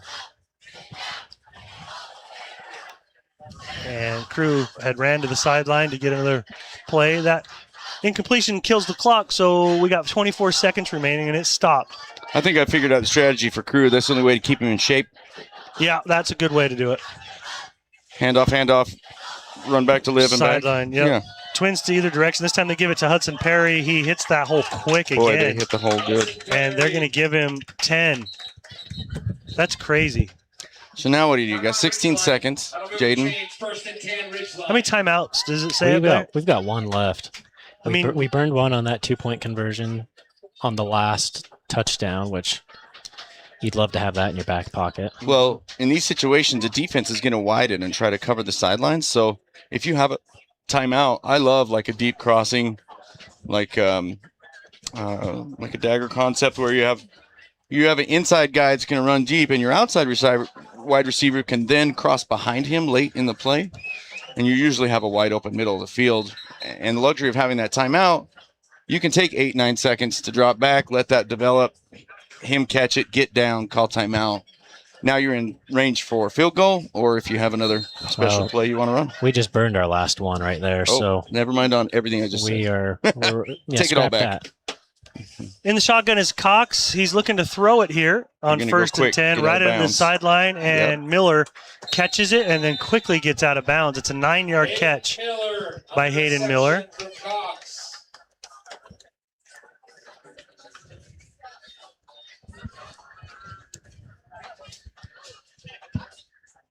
Got a soft spot in my heart for that number 11. With Strat wearing 11, and then Graham wearing 11. When Hayden jogs off, that was the first thing I had, like flashbacks of old Graham. It's when Graham was out there his first year, I had flashbacks. So it's fun. It's fun. Again, in the shotgun is Cox. 11 seconds left now. He's going to try to have that crossing route over the middle. He's got Owen Lishman on a good catch. Think you have enough time. Got to get up. And he has they got to hustle. They're going to spot the clock this thing for the chains. Good hustle. Look at all that already. They're not even. Where'd they mark this one, guys? And they 28. Kill it. The 28. So that's 15 yards on that catch from Crew to Lishman. And they hurry and get up there over the ball and spike it. Hey, that's good coaching and good execution. The entire offense was ready to go. Especially third play of the game or third game of the season to be able to be ready to do that. Yep. I mean, you like to practice those things, but they don't always. This is Hayden right now, isn't it? He's going to toe it straight on. He's going to toe it. And no, just to the left. Oh, dang it. Good effort there on the field goal. And I haven't seen a kicker toe in a long time. You know, like in the 1950s. You need a square toe on the end of that shoe. All right, that's a 24-10 lead for Ridgeline going into the half. And we'll take a quick break and come back and share some statistics with you in just a moment. Advisors, we're here to help you plan, build, and work toward a healthy financial future. Adams Wealth Advisors, your hometown financial team. AdamsWealthAdvisors.com. If it's happening here, it's on Cache Valley Daily and the free Cache Valley Daily app.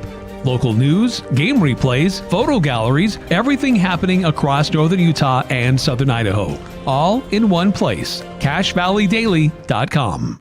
Old Gristmill on South Main Logan, 4th North Logan, and now Smithfield offer Cache Valley that famous lunch special and natural bread baked the right way.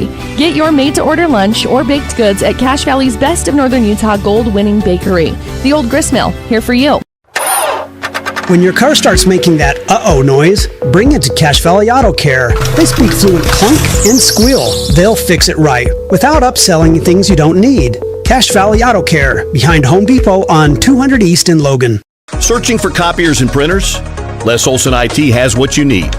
Find reliable HP printers, award-winning Sharp copiers, and high-end Ricoh graphic systems.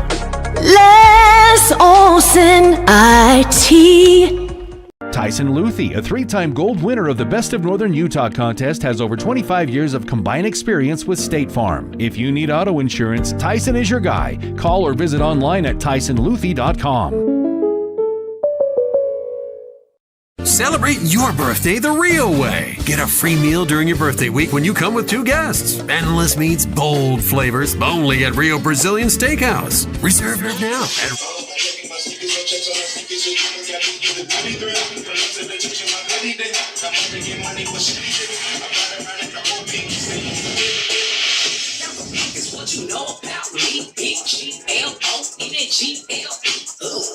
We back, Job? Yes, We're sir. watching the Ariettes out there. We're gonna zip it while they do their way they perform.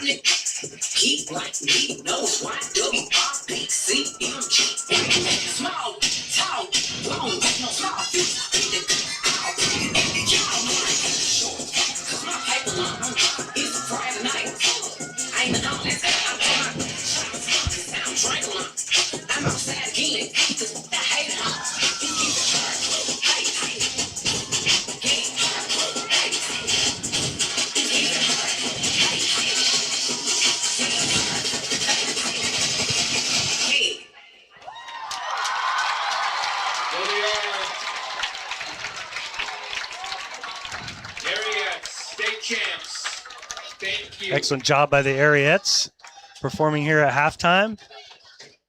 I'm not sure if we're going to have anything else we want to stay here for, or if we should go back to our break. Let's take another break, Joe, while we finish up stats and come back and share those in just a moment. Rio Brazilian Steakhouse, where the flavor never ends. There's nothing quite like a great hometown. They're filled with recreational opportunities, staple businesses, and impactful people. We're committed to driving Logan forward. Visit Young Automotive in Logan today. Think young, drive young. Your local cow ranch. Your local cow ranch in North Logan is proud to sponsor high school athletics. Just what the country needs. Suit up. Are we ready? Welcome back to Ridgeline High School. Ridgeline leading 24-10 here at the half. Here's what I have for stats. Jaden, tell me if I'm way off on anything.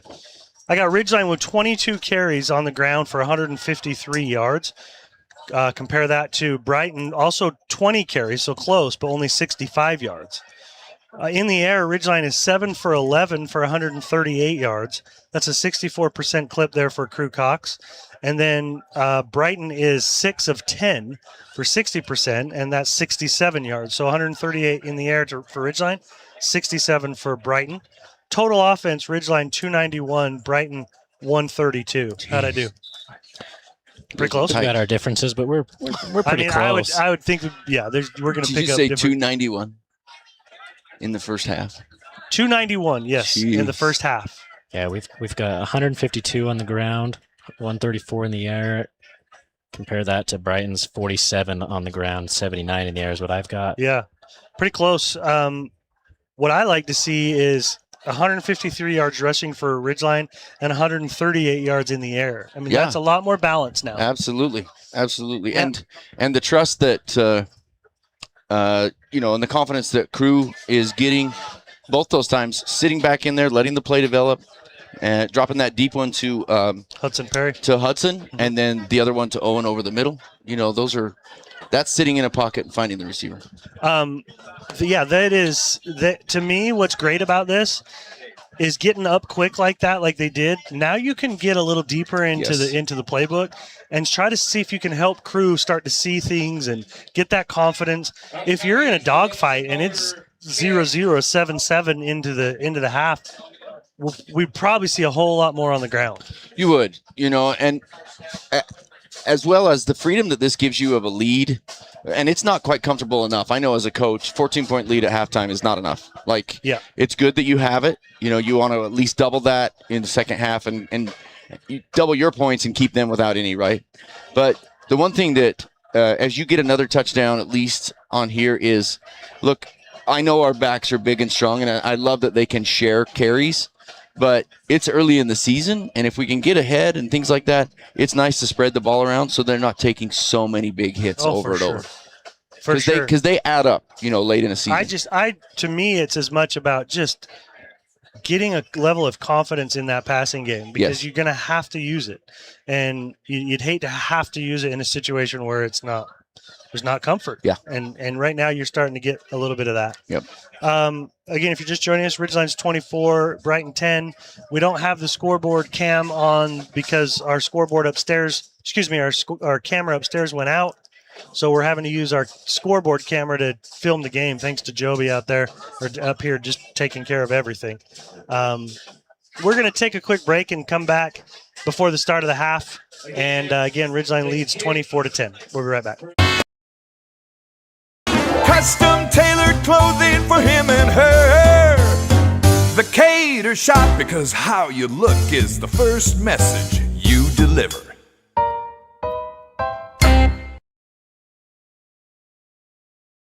DD Auto and Salvage is going to pay you the most for junk vehicles. Get rid of your junk vehicles today. Pickup is available. DD Auto and Salvage in Logan. Call 787-1204. That's 787-1204 today. See store for details. My home is so boring. There's no color on the walls. Go see Cast-A-Lite in Logan. I just finished a wall with their Speedy Mason system. It was so easy. Does this sound familiar to you? For brick, block, rock, paver, and tile, online at Cast-A-Lite.com. From day one, right down the street, to present day, all over America, Napa and our nationwide network of parts and exceptional service were built for one mission: to keep your business moving full speed ahead. Napa know-how.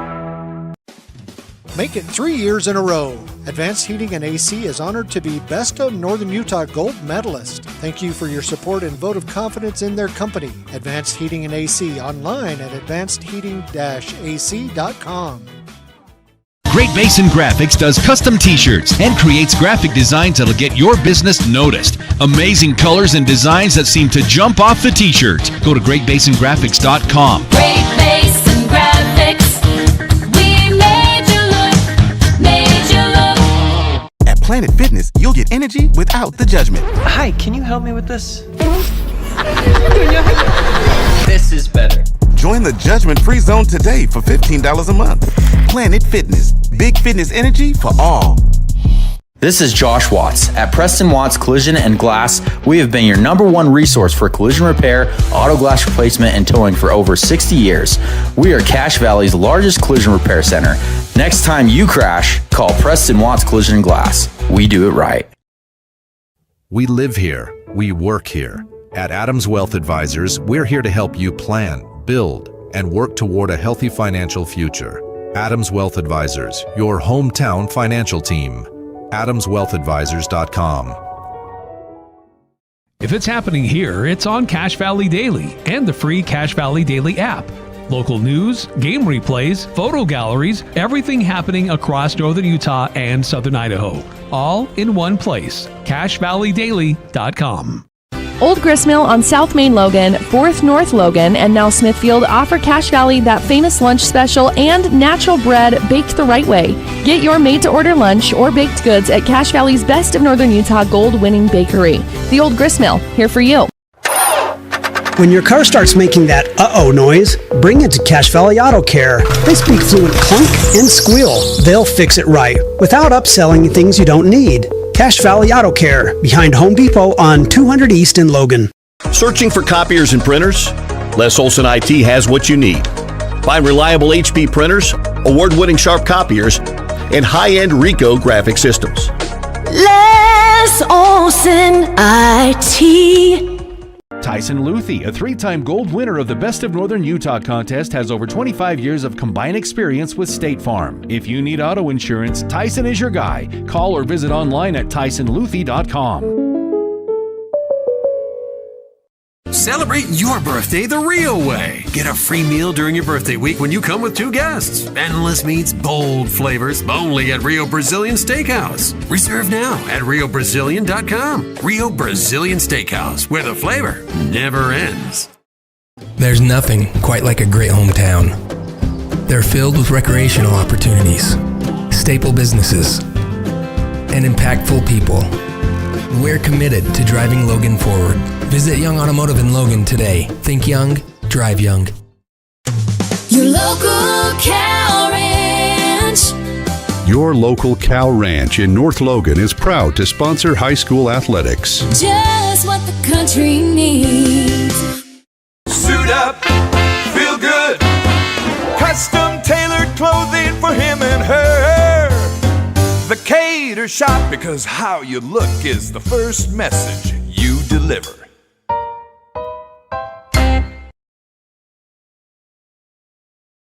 DD Auto and Salvage is going to pay you the most for junk vehicles. Get rid of your junk vehicles today. Pickup is available. DD Auto and Salvage in Logan. Call 787-1204. That's 787-1204 today. See store for details. My home is so boring. There's no color on the walls. Go see Cast-A-Lite in Logan. I just finished a wall with their Speedy Mason system. It was so easy. Does this sound familiar to you? For brick, block, rock, paver, and tile, online at Castelite.com. From day one, right down the street, to present day, all over America, Napa and our nationwide network of parts and exceptional service were built for one mission: to keep your business moving full speed ahead. Napa know-how. Make it 3 years in a row. Advanced Heating and AC is honored to be Best of Northern Utah Gold Medalist. Thank you for your support and vote of confidence in their company. Advanced Heating and AC, online at advancedheating-ac.com. Great Basin Graphics does custom t-shirts and creates graphic designs that'll get your business noticed. Amazing colors and designs that seem to jump off the t-shirt. Go to greatbasingraphics.com. Great Basin Graphics. We made you look, At Planet Fitness, you'll get energy without the judgment. Hi, can you help me with this? This is better. Join the judgment-free zone today for $15 a month. Planet Fitness, big fitness energy for all. This is Josh Watts. At Preston Watts Collision and Glass, we have been your #1 resource for collision repair, auto glass replacement, and towing for over 60 years. We are Cache Valley's largest collision repair center. Next time you crash, call Preston Watts Collision and Glass. We do it right. We live here. We work here. At Adams Wealth Advisors, we're here to help you plan, build, and work toward a healthy financial future. Adams Wealth Advisors, your hometown financial team. AdamsWealthAdvisors.com. If it's happening here, it's on Cache Valley Daily and the free Cache Valley Daily app. Local news, game replays, photo galleries, everything happening across northern Utah and southern Idaho. All in one place. CacheValleyDaily.com. Old Gristmill on South Main Logan, 4th North Logan, and now Smithfield offer Cache Valley that famous lunch special and natural bread baked the right way. Get your made-to-order lunch or baked goods at Cache Valley's Best of Northern Utah gold-winning bakery. The Old Gristmill, here for you. When your car starts making that uh-oh noise, bring it to Cache Valley Auto Care. They speak fluent clunk and squeal. They'll fix it right without upselling things you don't need. Cache Valley Auto Care, behind Home Depot on 200 East in Logan. Searching for copiers and printers? Les Olson IT has what you need. Find reliable HP printers, award-winning sharp copiers, and high-end Ricoh graphic systems. Les Olson IT. Tyson Luthi, a 3-time gold winner of the Best of Northern Utah contest, has over 25 years of combined experience with State Farm. If you need auto insurance, Tyson is your guy. Call or visit online at tysonluthi.com. Celebrate your birthday the real way. Get a free meal during your birthday week when you come with 2 guests. Endless meats, bold flavors, only at Rio Brazilian Steakhouse. Reserve now at riobrazilian.com. Rio Brazilian Steakhouse, where the flavor never ends. There's nothing quite like a great hometown. They're filled with recreational opportunities, staple businesses, and impactful people. We're committed to driving Logan forward. Visit Young Automotive in Logan today. Think young, drive young. Your local cow ranch. Your local cow ranch in North Logan is proud to sponsor high school athletics. Just what the country needs. Suit up, feel good. Custom tailored clothing for him and her. The Cater Shop, because how you look is the first message you deliver.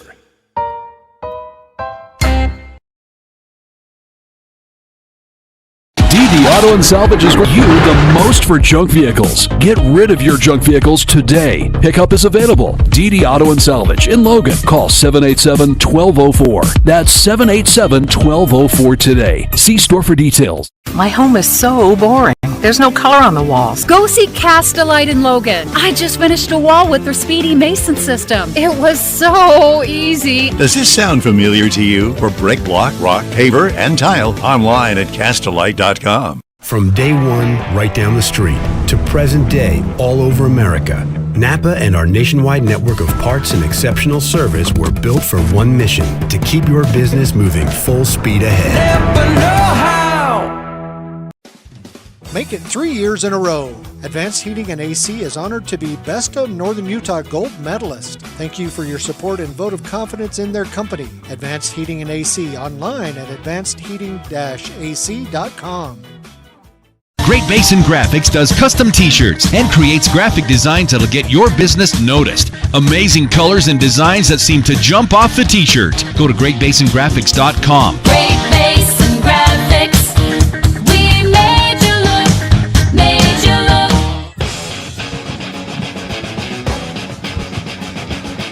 Ridgeline leading Brighton 24-10 at the half. Job, did you say you found some scores from around the region? Yeah, so we've got Pleasant Grove 9, Green Canyon 0. They're still just 4 minutes before half. I know they had a rain delay there. Mount Crest 14, Logan 13. Wow. Yeah, that's a close game. Sounds like a rivalry's back. You want some tape, Jaden? It's over there. Skyview, Skyview's also in a lightning delay. Tied 7-7 with Spanish Fork. Well, I don't know how we got through that or didn't have a lightning delay. I mean, I expected it. I don't know about you guys, but the next whistle, I thought that's it. It must have gone through here quick enough and then stayed up over the North Logan area. Did you say we know what Bear River, did they play last night, did you say? They won 49-35 versus Thunder Ridge. Thunder Ridge, that's a new one, right? Yeah, or at least a second year is that one? Pocatello? Are they up? Or is that Idaho Falls? I don't know if you can test me. Yeah, they played in the mini dome last night. Oh, that's right. You told me that. Mm-hmm. Yep, you said that. Where they had no wind or lightning in the mini dome, right? Oh, yeah. Idaho Falls. Okay. As we wait for the kickoff here, let's kind of look down through the next couple weeks that Ridgeline has. Again, Ridgeline opened the season against Morgan and won 42-28. And did you say Morgan's all over Park City right now? 21-0. Okay. Yeah. At the half? Yep. Then Ridgeline beat Park City 31-9. Obviously playing Brighton here tonight. And next week, Ridgeline goes to Mountain Crest. That's always a fun ball game, whether it's here or there. So our broadcasting friends down there will have that call for you as we'll get the week off.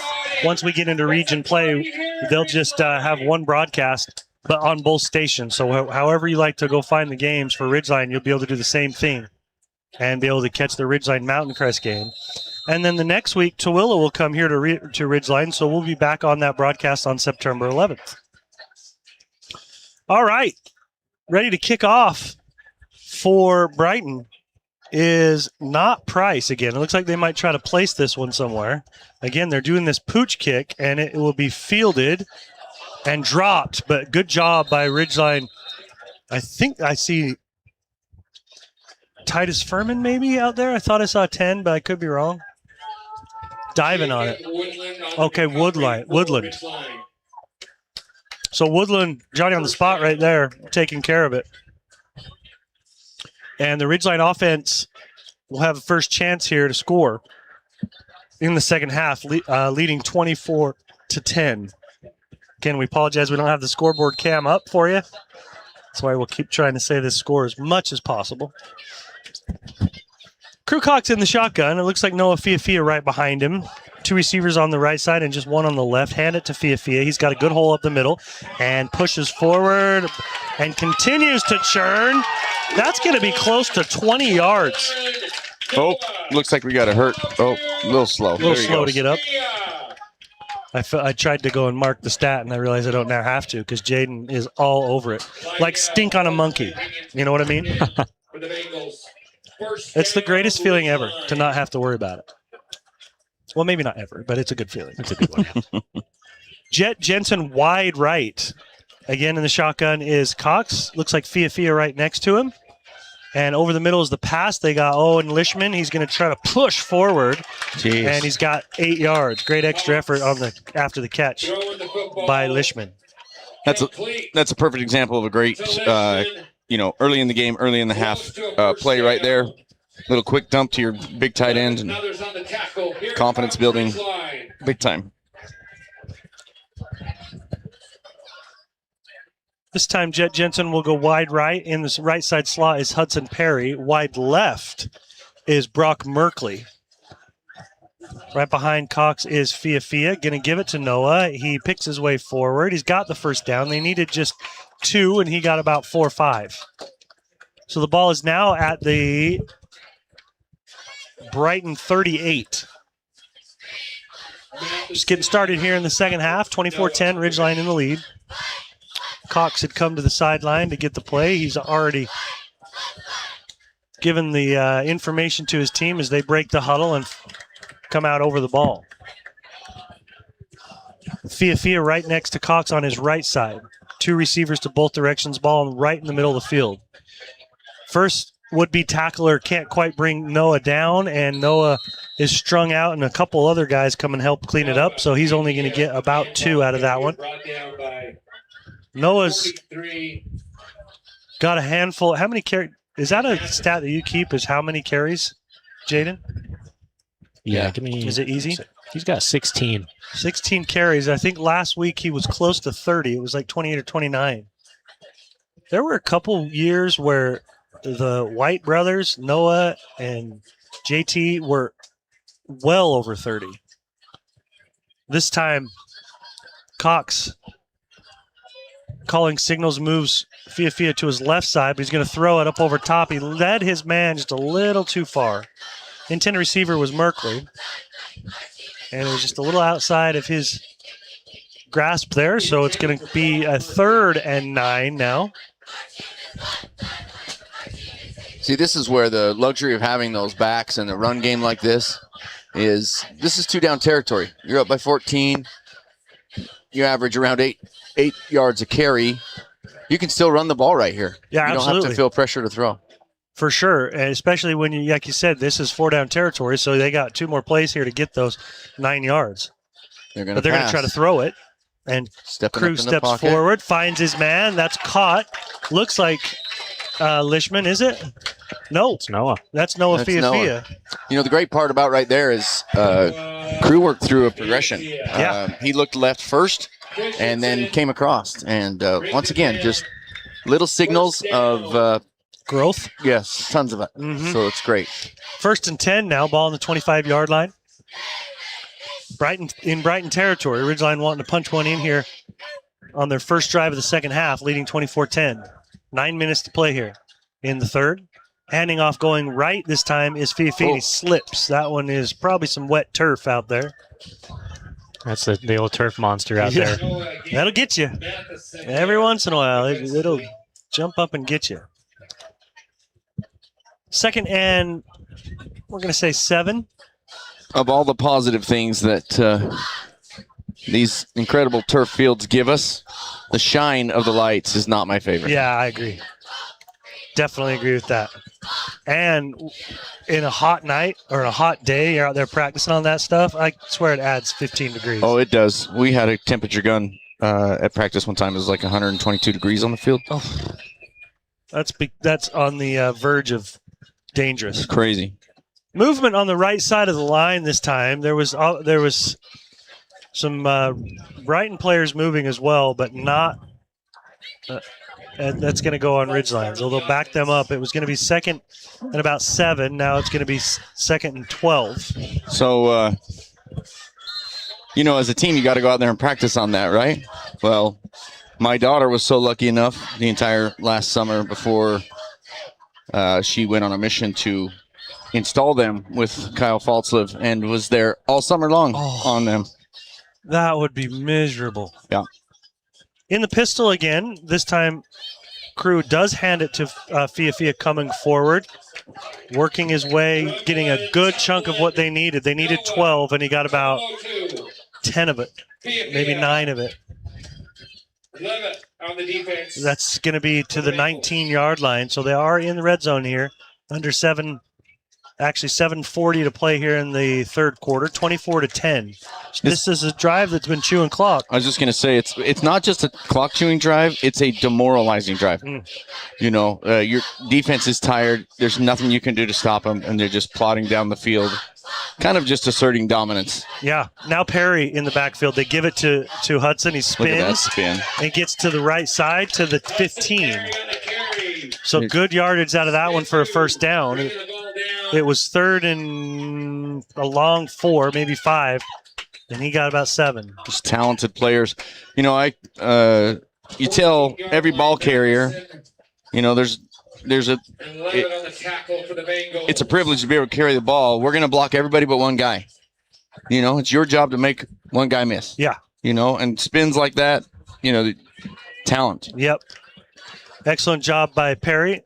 Now Fia right next to Crew Cox. 2 receivers to both directions. They hand it to Fia going left, trying to get the corner, and his legs are taken out, but not before he gets about 4 yards. It's crazy. He just looks like he's still on the line of scrimmage, but he's slowly making his way. He's so patient when he runs. Mm-hmm. You can see it right there as he's working outside of the tackle, that he's just waiting for his opportunity to just stick his foot in the ground, get vertical. You love to tell running backs that, look for that hole, and when you see it, hit it with everything. Yeah. And he'll drag 2 or 3 guys with him. A little bit more of a bunched formation on both sides. Everybody in pretty tight. This time Crew's going to try to throw it. Tried to go right to Merkley. Something was a little off in the spacing there.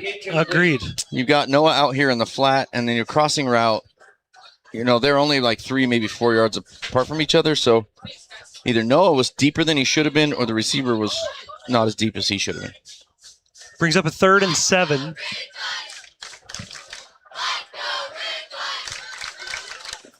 Ball on the 11.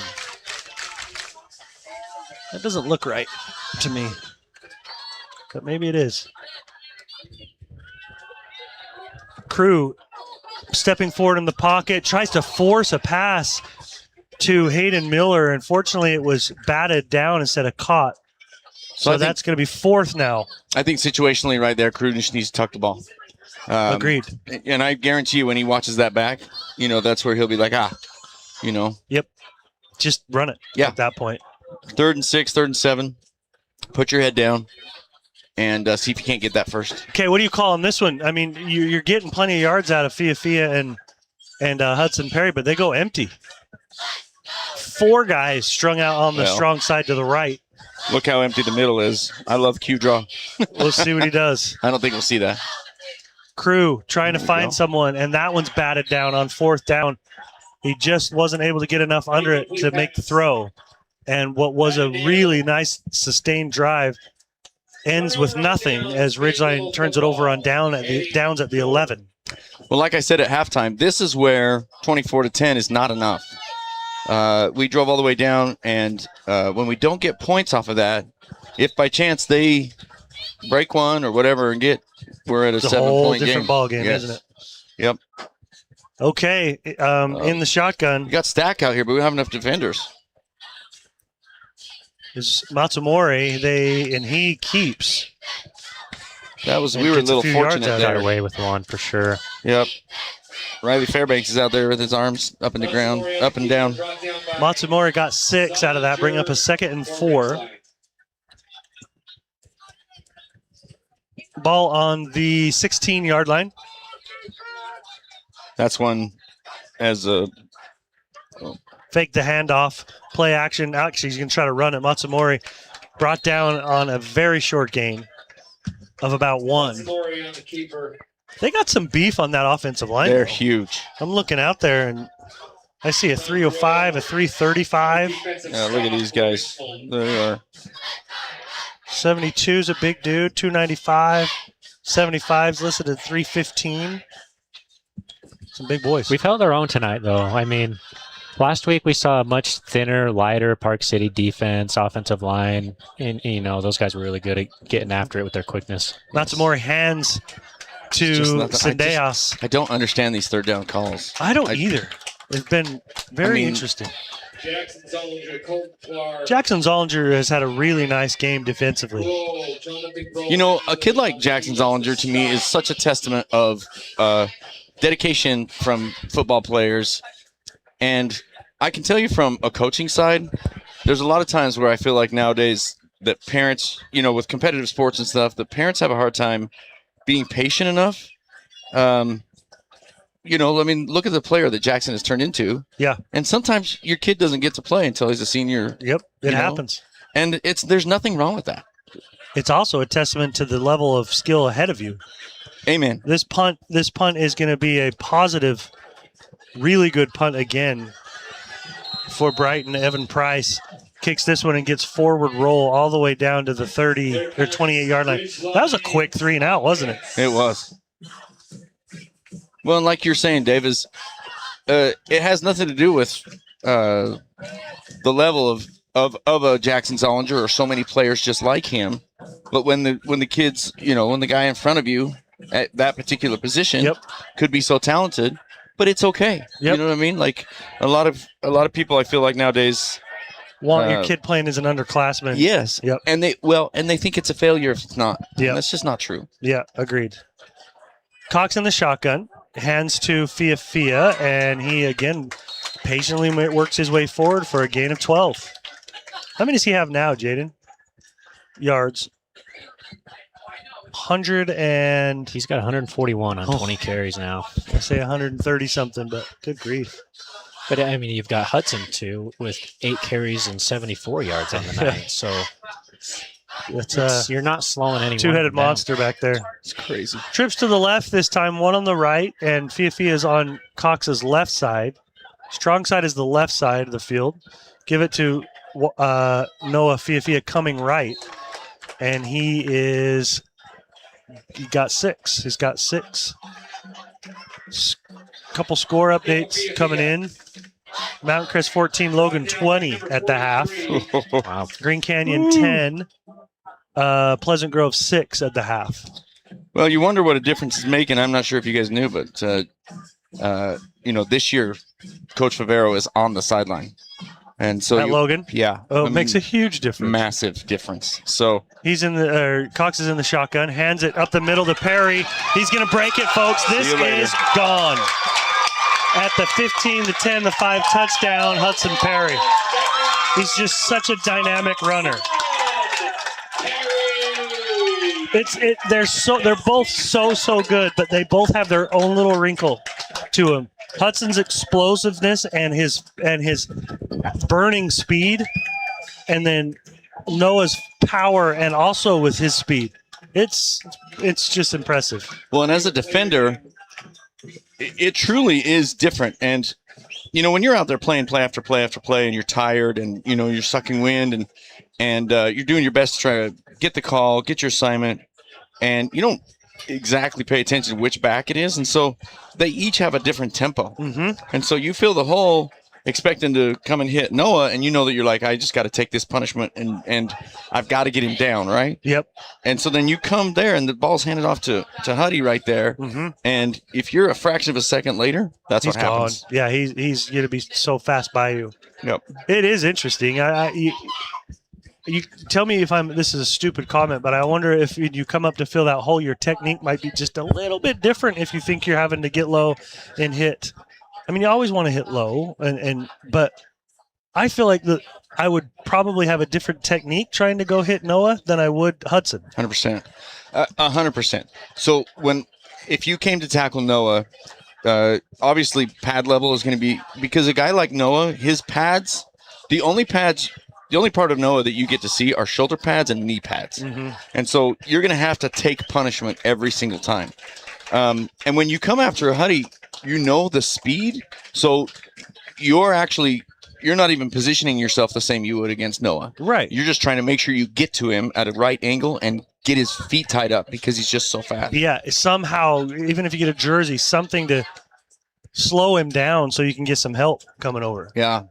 You know, when I years ago at Skyview, when Dane Anderson was our running back, we had things on film where guys were late in a game literally diving so they didn't get yelled at in film, but purposely not hitting him.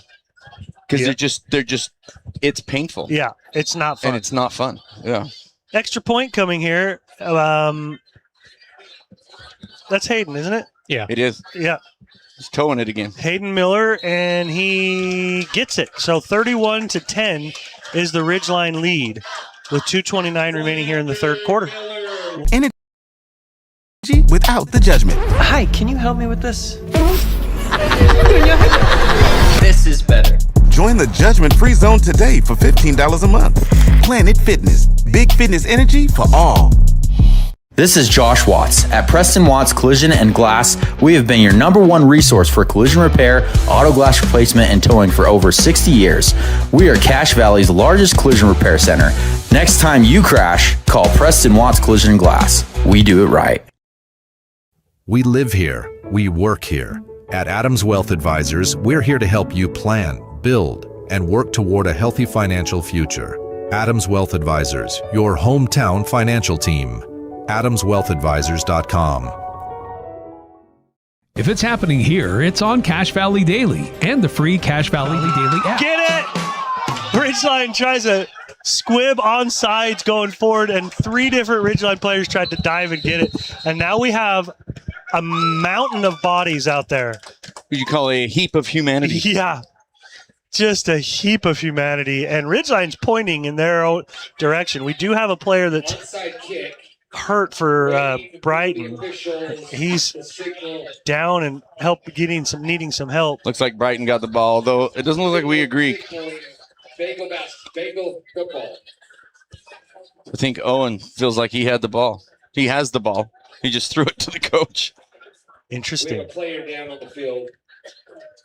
Shoot, I wish we would have been back just a hair earlier. Yeah, I don't blame you. No, I don't blame you. We're trying to get to the end of that commercial, but it was just a straightforward little onside squib. And that thing, I mean, think about it, fellas. The ball is spotted at the 26, and it's kicked from the 40. That ball, it's a 34-yard onsides kick. He was trying to onsides it, right? He was. There's no question because they didn't spread out as a kicking team. Yeah. So they stayed in the huddle and then they just turned and onsided it. It wasn't. I said squib, but that kind of makes people think that they were just everybody's lined up and different style. That was onsides, and that baby made it. It's intentional for sure. We practiced that a number of times over the years, and it's just a great way when you get the receiving team not really prepared and lined up and paying attention when you start in that little muddle huddle there. And you sometimes you can catch a team off guard like that. And I mean, you see what it results in. It results in chaos. Yeah. A lot of times when we've had success with things like that, we've seen it in film. That front line will get so in habit of the kick to retreat to get into their blocking positions that sometimes it's just habitual. Yeah. And they'll just turn, and so you can just dribble it right to yourself, and they're running away from it. All right, starting at the 22-yard line is Brighton. and they have Matsumori in the shotgun. Trips to the left. It's a quarterback draw, and he's got some room. A lot of room, actually. He's out all the way out to the 45-yard line. Really good play that time by Brighton. So to me, a quarterback draw is like a phenomenal call for any of those third downs they've had. Yeah, I don't agree. know. We know they have it in the repertoire right there. They just showed it. Again, 3 on the left side. Low snap. Matsumori's got to go down to get it. He throws over the middle. He's got his man. That's caught. The 20, the 15, the 10. Touchdown, Brighton. That's his guy, Gustafson, right there. Gustafson makes a nice catch. A couple of guys around him, and they're unable to catch him. Dave, our camera. There we go. So sorry. The camera pooped out. We got bad luck for cameras tonight. Yeah, we sure do. Touchdown by Gustafson. That's quickly now back to 31-16 with the point after coming. They're counting guys out there. Price is the kicker, and he's counting guys. They got one more to come in. You know, in 6 days, I'm going to be 50, Dave, so maybe this technical stuff. You look fantastic. Well, maybe the technical stuff is finally catching up to me, right? Yeah, I've always been so good at it, but I don't blame you. This stuff is a little finicky. Price's kick is up and good, and there's a flag that he throws right in the middle of everybody. Could have taken an eye out. That's usually one of those, you touch the long snapper and you can't touch the long snapper. Lined up over the center. And yep. Want to remind you that, by the way, Cater Shop gives you access to award-winning menswear tailored for your situation and personalized fitting to ensure the perfect look at Cater Shop. Also, Advanced Heating and Air Conditioning. And Advanced Heating and Air Conditioning, you can now schedule your service call on their website, advancedheating-ac.com. The cold weather's coming, folks. You might want to get that old furnace tuned up. Do you promise? Because it's been really hot. Guys, I know we need moisture. Everybody, we do. But I'll take the heat. Oh, not me. I'm not a cold weather dude. No. But I know we need it. Great Basin Graphics does custom t-shirts, detailed embroidery, and create graphic designs that will get your business noticed. Look for Great Basin Graphics. If you're looking for a mechanic you can trust, think about Cache Valley Auto Care. Been a wonderful high school sponsor for years now. We appreciate Cache Valley Auto Care. And also Les Olson IT, if you need IT services of any kind, whether it's help with your network or hardware like copiers and printers, think about Les Olson IT. So I think we're going to get here, Dave, Brighton's best attempt for a little trickery of their own here on the kickoff with that penalty on the PAT. Well, yeah, because it's bringing them forward to the 45 on the Ridgeline side. Where you're given another 15 yards, this would be where I would try an onside. Yeah, let's see if they try here. It's not Price kicking it. They've tried the little pooch. They're going to just kick it in the end zone. That. They got it out in the back of the end zone. You might as well can't drop it kind of like over there. He's been kicking those little pooch kicks that in this situation could have dropped it like on the 15, which I know is only 5 yards, but you can get there. I don't understand that either. And maybe it's some of. Did you mention as a first-year coach? Yeah. You know, there's things you learn. But first year here. But not a first-year coach. No. I can't imagine. Coach Montzingo's been at Park City. Oh, that's right. Oh, yeah. He's very experienced. Yeah. So, well, he sees things that we don't. Yeah, so absolutely. Trust me. He's Cox in the shotgun this time. Gives it to Fia coming forward. Jumping over the first line of guys and gets only about 4 out of that. Maybe 3. It looks like a good solid 3. Minute 45 remaining here in the third quarter. 31-17. Ridgeline in the lead.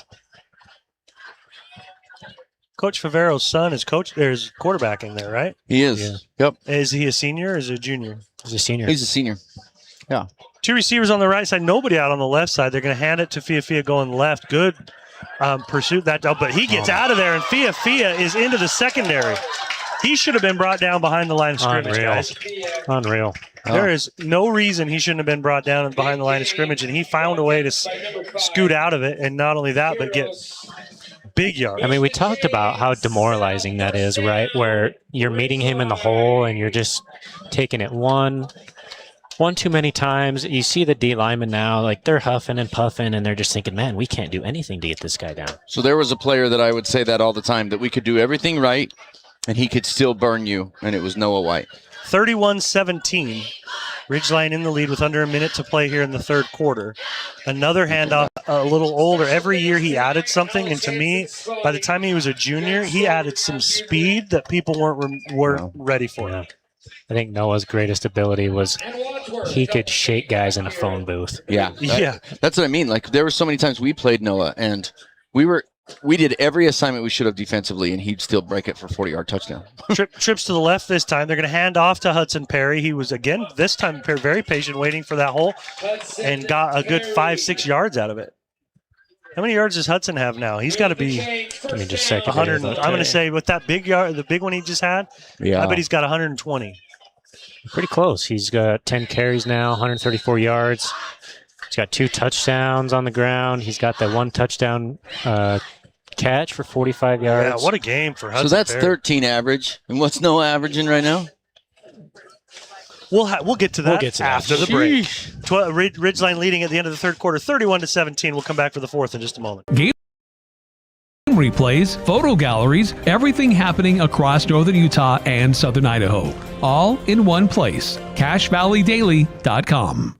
Old Gristmill on South Main Logan, 4th North Logan, and now Smithfield offer Cache Valley that famous lunch special and natural bread baked the right way. Get your made-to-order lunch or baked goods at Cache Valley's Best of Northern Utah gold-winning bakery. The Old Gristmill, here for you. When your car starts making that uh-oh noise, bring it to Cache Valley Auto Care. They speak fluent clunk and squeal. They'll fix it right without upselling things you don't need. Cache Valley Auto Care, behind Home Depot on 200 East in Logan. Searching for copiers and printers? Les Olson IT has what you need. Find reliable HP printers, award-winning Sharp copiers, and high-end Ricoh graphic systems. Les Olson IT. All right, Ridgeline on the drive here as we start the fourth quarter. Ball on the 43-yard line of Brighton. 1st and 10. Low snap. Crew goes and gets it. He finds Owen Lishman. This is going to be a good positive gain out of this one. I'm seeing a face mask, and that ball is going to be marked all the way down to the 18. He caught it around the I picked up the wrong yard line. 28, sorry. Isn't that a great go ahead. Sorry, he just caught it around the 32 and just kept fighting his way forward. Isn't that a great route combo? We see it every game. You know, it gets the outside defenders all spreading out. We run that little curl right there in that pocket. Those are the things where on the other stands, you're like, why doesn't anybody cover that? He's just standing there open. And, they run it, 4 times a game, right when it's really needed. And once again, demoralizing. Yeah. Like, how are we not covering that, right? And quarterback position way better than me. To me, it doesn't feel like a super hard Oh, it's one of the easiest. It's one of the easiest. You got a target like Lishman, and he runs that route, and he catches it at about 10 yards, and let him do the rest. Well, what Coach Livingston is doing is using the defense's rules against him. They have certain things where, if this receiver goes outside, then I have to go outside with him. And when they stay with those rules, he just takes advantage of it, and they just go sit in that little hole. And wide open. Cox in the shotgun. Heavy set on the left side. He's got Fia behind him. Giving it to Noah coming left behind that big side. And he is up. His legs are taken out. And these guys are wearing down. Yeah, he's inside the 10 now to the 7. As he was upended. But not until he got about 8 yards. 2nd down and 3. First down will be at the 5. Fia right next to Cox on his left. 2 receivers to the right, 2 on the left. And they going to look in the corner fade route. There you go, Job, your favorite one. Caught by Owen Lishman. Easy money. In the corner. Easy Perfectly money. done. That was really good job by Lishman.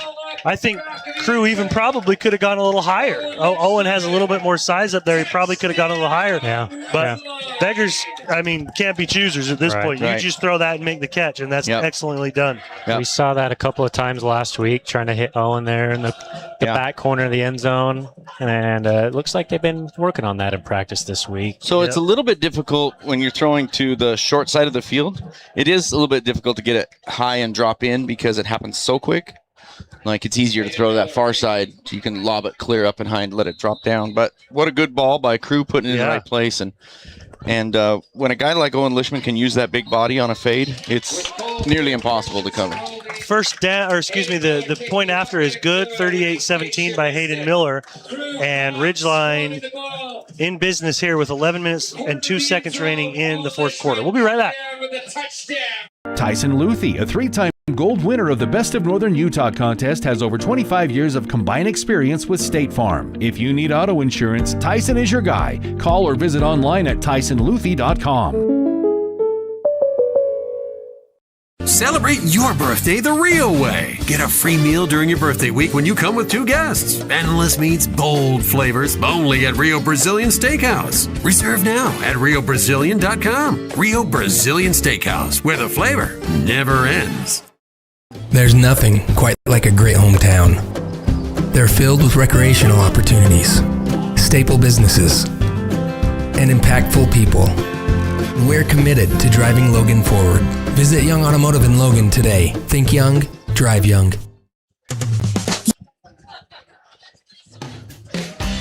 Kickoff by Owen Lishman after he catches the touchdown is into the end zone. He's becoming my favorite player. Is he? He is. Owen?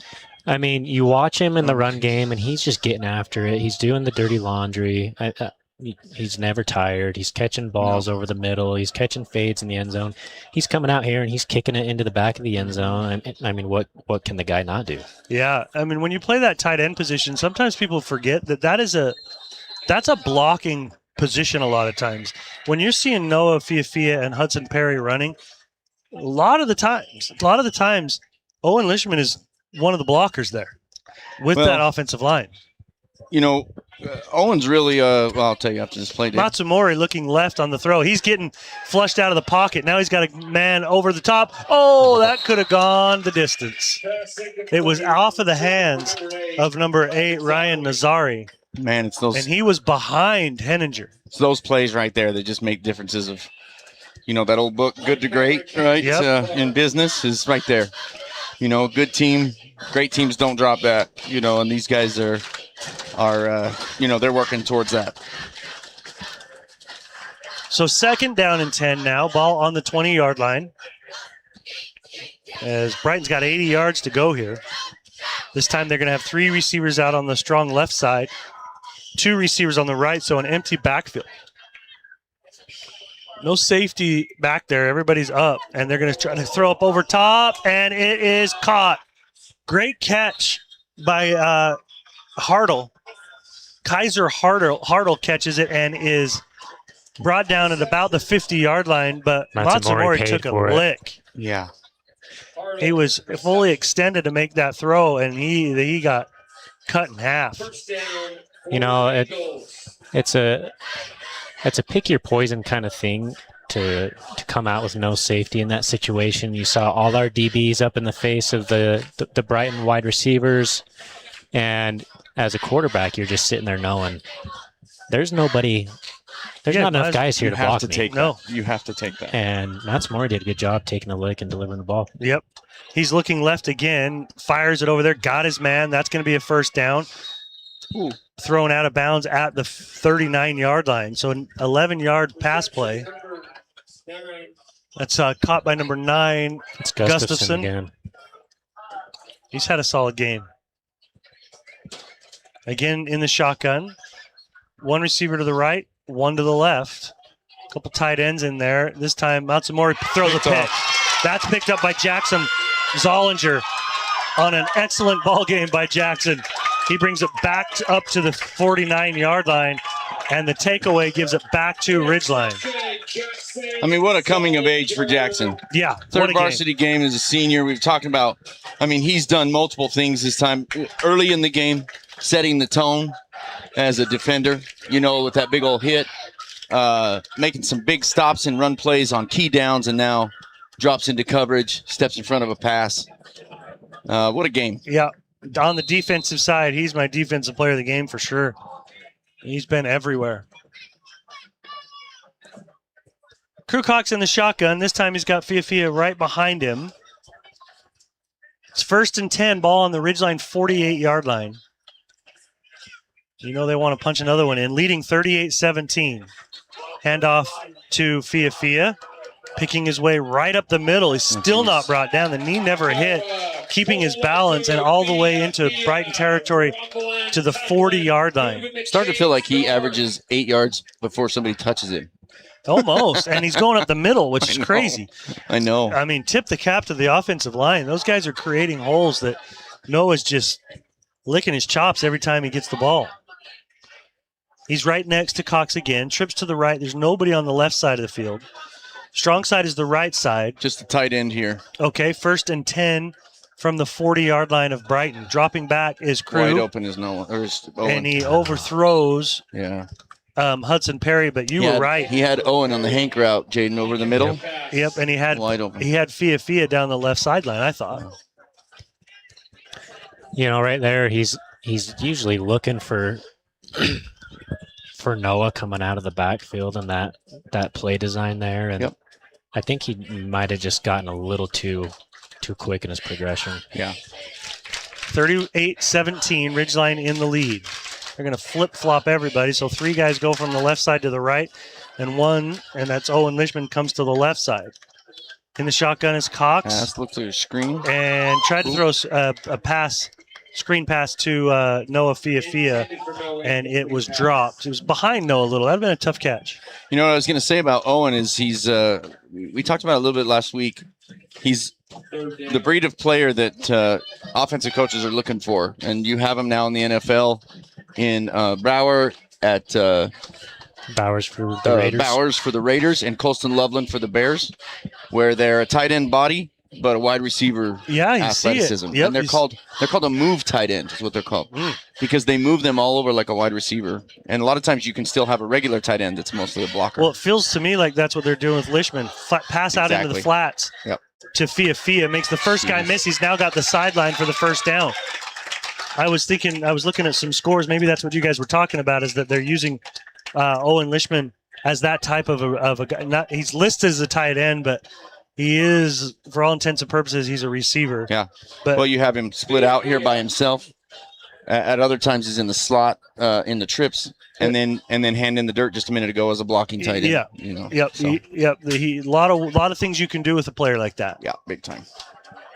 Rain starts to come down just a little bit more again. Trips to the left this time. That's the strong side. Fiafia right next to Cox on his left. They're going to look to go over top. They've got Lishman. Catches at the 5. Turns around. Touchdown. I think we just mentioned that he was a pretty good football player. Yeah, he's a pretty good football player. What a good ball by Crew. Yep, that was excellently done. And Ridgeline finds the end zone again. 44-17 with 8:51 remaining in the ball game. When we get to the post-game statistics, I bet you that we're going to have pretty close again. The first half was close when it comes to the balance between the pass and the run game. I think we're going to see it finalized that way too. Maybe a little more on the run game because of Hudson's big run, and Noah's. Is Noah over 200 yards? He would have to be now, isn't he? He's close. I got him at 197 right now. Yeah, quite a ball game. All right, Hayden Miller on to try the point after. It's up and good. And Ridgeline is now up 45-17. Just real quick before we go to break, I want to remind you that you can download the app of Cache Valley Daily's mobile app for replays and photo galleries of the latest games, plus local news and information about what's going on in the community. And also remember, D&D Auto and Salvage got junk. If you got a junk car that's taking up space, you can turn it into cash. D&D Auto and Salvage pays top prices and makes it easy. ddautoandsalvage.com.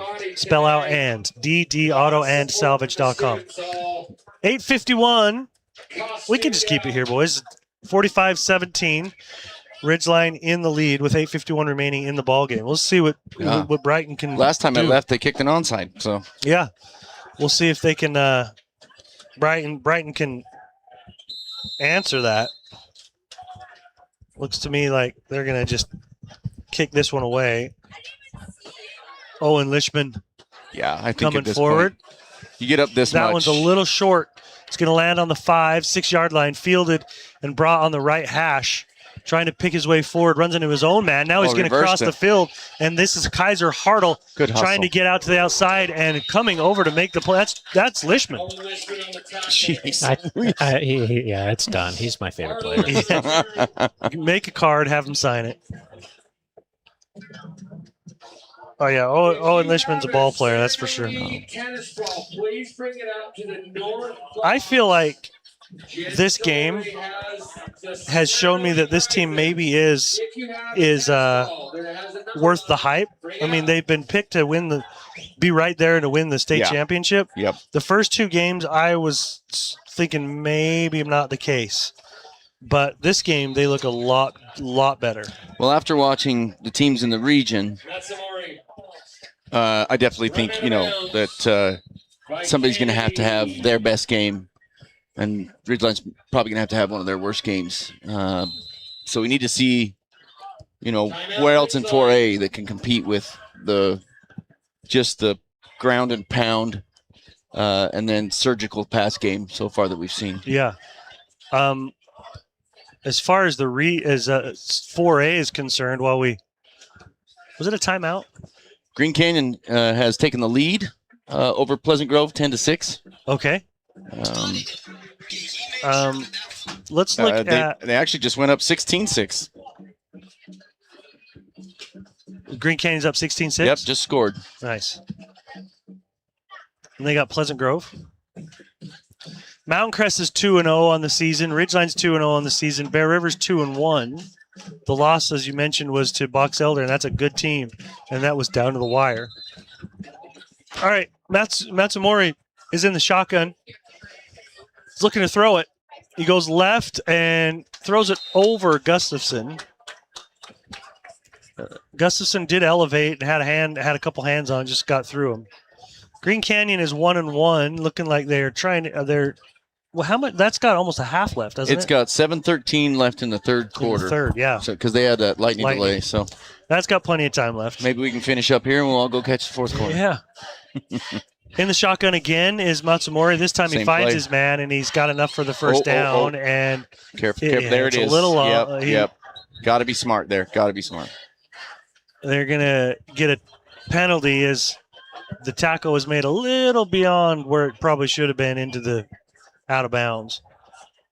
So it was going to be a first down anyways, but now they're going to tack some more onto it. It's always interesting to me, and we can maybe discuss at some point, because they've just talked about some of the new rules that are going to be for the realignment for next year. Mm-hmm. But, a team like Pleasant Grove, it amazes me how some of those programs down there that have been juggernauts for years, Bingham, Pleasant Grove, and they're very average now compared to some of those. It's because people move around and they decide where they want to go. They sure do. Yep. 2 receivers on the right, 2 on the left. They're going to find the receiver on the left side. That's 18, McKnight.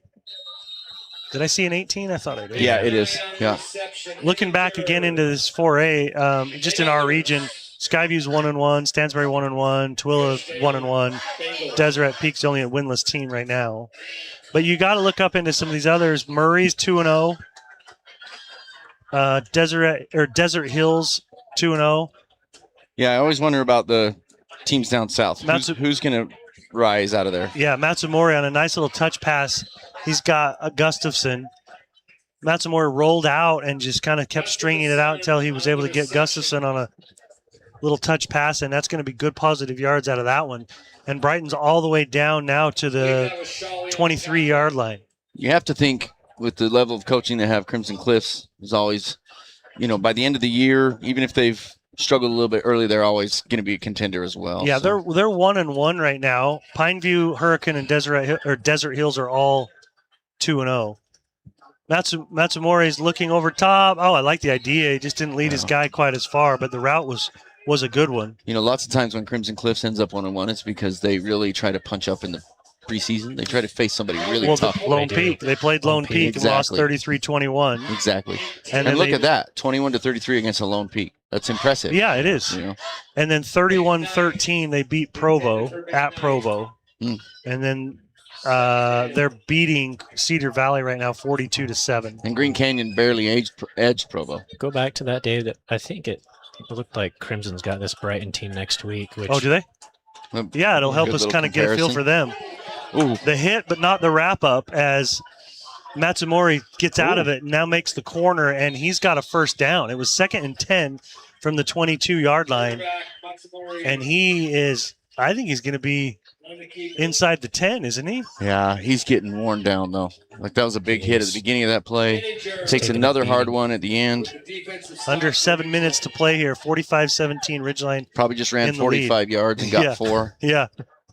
No, he got 14. 14. Yeah, we'll give him that. All right. Looking right this time on the pass, and there's some contact out there. Anything called? Nope. I think they might have just got tangled up. On the coverage for Ridgeline was Ja'Kai Bond. And we'll see what Brighton comes out with on 2nd and goal from the 8-yard line. Yeah, it'll be fun to see what Crimson Cliffs does with Brighton next week. Yeah. It is more interesting with a lot more teams in 4A, though, instead of 13 for sure. or something. Yeah, for sure. Plenty of time. Finally, Matsumori gets rid of it, but that pocket was he took starting to collapse. Did he get another one? Big hit there. I mean, kid's playing with a ton of heart tonight and just hasn't gone his way very often. Yeah, he's a competitor, that kid. In Region 8, Mountain View, Salem Hills, and Timpanogos are all 1-1. Nobody's 2-0.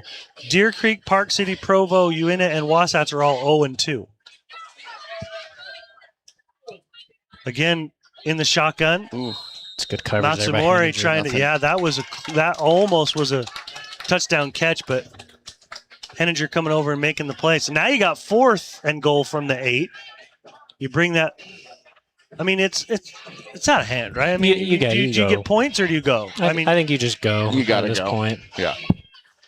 Okay, that looks like what they're going to do. He's in the shotgun. Matsumori's got 2 receivers on the right, and I like this matchup if your offense down here, but I like our matchup. But you want to take the McKnight kid. I mean, you got height. You should be able to take advantage of that, but see what they do. I like what we got. They're going to throw it out there to – no, Ja'Kai Bond drops it. It was going to be an interception, but either way, it's turned over on downs. Oh, we got a flag? On the breakup, Bond, Ja'Kai Bond. On the breakup. I think Ja'Kai might have been thinking about returning that thing as soon as he caught it and maybe took his eye off for the last possible second. But he was right there in coverage. Great job by Ja'Kai being where he needed to be. But what are they calling here, guys? I think they might have got us for roughing the passer on that one, but I could be wrong. Oh, that's too bad because now you got 1st and goal from the 4. That penalty gives new life Fresh to set Brighton. of downs. Yep, fresh set of downs. 45-17, Ridgeline in the lead. 6:22 left in the ball game. Well, they're going big, and that didn't get really anywhere. No, quarterback, just a quarterback sneak. Was he up under center? Yeah, he was a quick handoff. Oh, quick handoff. Gotcha. Yeah. That'll keep the clock moving. We are just about to hit 6 minutes left in the ball game. And again, they got I formation here. We don't see that. Don't call that very much in high school these days. Up under center. They're going to give it to the second man through. He blasts his way close. They're still saying he's on the 1. You know, that's something we haven't seen so far of this team is that big overload formation on the goal line. You know, Will Booth used to be part of that. And Or even in the last couple of years, you had old Crew Jones. Yeah. And handoff again up the middle. Is he stuffed? Oh, he's spun. Second effort right there. They're not going to give it to him. In touchdown. In touchdown. Gotcha. Touchdown. Touchdown, Bengals. Who got it? Could you tell? I think that was Chatham again. Was it? Okay. Seemed like he was the back in there in that big jumbo package they had going. Richards, they'd bring him in last year on that heavy set. Remember? Cohen? Yeah. I mean, they had some dudes they could do that Hey, with. I'll tell you what. Like, if there's an unsung hero of that team last year, is Cohen Richards. I mean, he's an animal. You had him on that other side. He's an I mean, animal. between those two, sheesh, that defense was tough. Point after by Price is up and good. 45-24, Ridgeline in the lead. 5:17 remaining in the ball game. We're going to try to get some extra scores for you and come and share those with you after the break. Your local Cow Ranch in North Logan is proud to sponsor high school athletics. Just what the country needs. Suit up, feel good. Custom tailored clothing for him and her. The Cater Shop, because how you look is the first message you deliver.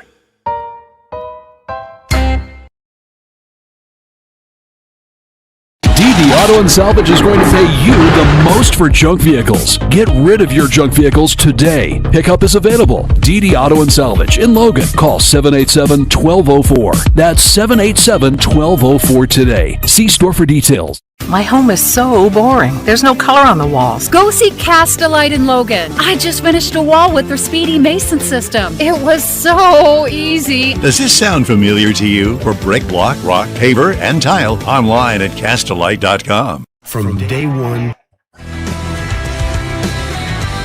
45-24, good answer that time by Brighton after the touchdown by Ridgeline. Here's an onside kick, perfectly done. It bounced straight up in the air, but it did go right to a Ridgeline player, and he handled it. That is 81. Jack Miller. Jack, sophomore, playing on the kick return team, I should say. We got some scores at the half. Skyview 7, Spanish Fork 14. Yep, they're still there. Do you have maybe you have some more updated than I do? Do you? No, I was checking a couple of the streams to get the most current, but that's where Skyview and last we had from Logan, Mount Crest 21, Logan 20, with 4:33 remaining in the third. Place gotta be rocking. Yeah, that's at Logan, right? Yes. All right, in the shotgun is Cox. He's going to hand it to Fia going left, and he's going to get 5. Yep. That looked.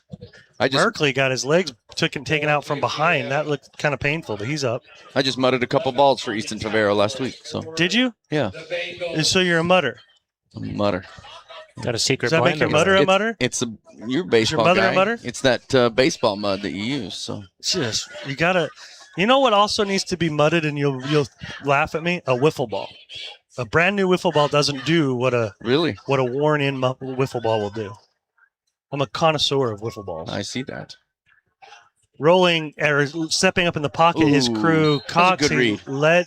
Good read, but he led his receiver. His intended receiver that time was Jet Jensen. Yeah, he wants that one back a little bit. But they have to be original or official wiffle balls, the ones with the line or the holes on the side, but not like a hole. Yeah, those, not like a pickleball looking one. Exactly. Yeah. You can do some things with those. All right, splitting out wide right is Miller, and I believe that's Hudson Perry in the right slot. Noah Fia right behind Cox. 3rd and 5, ball on the Brighton 48. Getting enough for the first down is Fia. They can't handle him. Literally, you guys, he could run the ball every time, and they'd score. How long do you leave in a Noah Fia and a Hudson? That I bet a lot of people in the crowd right now just thought that same thing. Under 5 to play here, actually knocking on 4. You know, like he's got 200 to plus the side yards. of a knee or something just like that. Something dumb. You know, something stupid. And I feel like maybe you jinxed the whole thing. It's going to be on you. If it happens, it's on you. Oh, thank you. Yeah, no problem. 2 to the right, 1 to the left this time. Hudson Perry behind Cox. They give it to Hudson. He's picking his way, spinning, still fighting, and he's got 4. Hudson Perry on the carry. 5-yard gain. They're just content to let that clock keep churning. Second down. Just clicking. And about 5. Hayden Miller comes out. Jet Jensen's going to split wide left. Merkley's on the wide right. The ball's closest to the right hash. 3 receivers on the left side. Fia right next to Cox. Doubling, bracketing Owen up on top. 2nd and 6 No, he's gonna slide from the back 38. Cox looking to throw. Owen Lishman was so open over there, but he goes underneath onto Brock Merkley. Yeah. Owen Lishman would have tiptoed in the end zone on the far side. Well, they at first went over to double him, and then they brought the safety back off of him. Yeah, they brought the corner off the edge that time. Yeah. First down. Trying to get a little creative in their blitz to get some pressure on Crew and get the ball out of his hands early, but that catch by Merkley was enough for the first down. Ridgeline now at the 31-yard line, 1st and 10. I've liked Crew's improvement from each game to each game. Agreed. 45-24, Ridgeline in the lead here. 2:50 remaining in the ball game. Perry right behind Cox, gives it to Perry. He is through the line into the secondary and to the 19-yard line.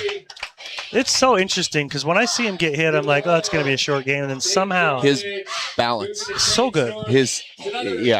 Contact balance is what they like to call that. Yeah, I mean, it's God-given and good heavens. Definitely. Balance after contact.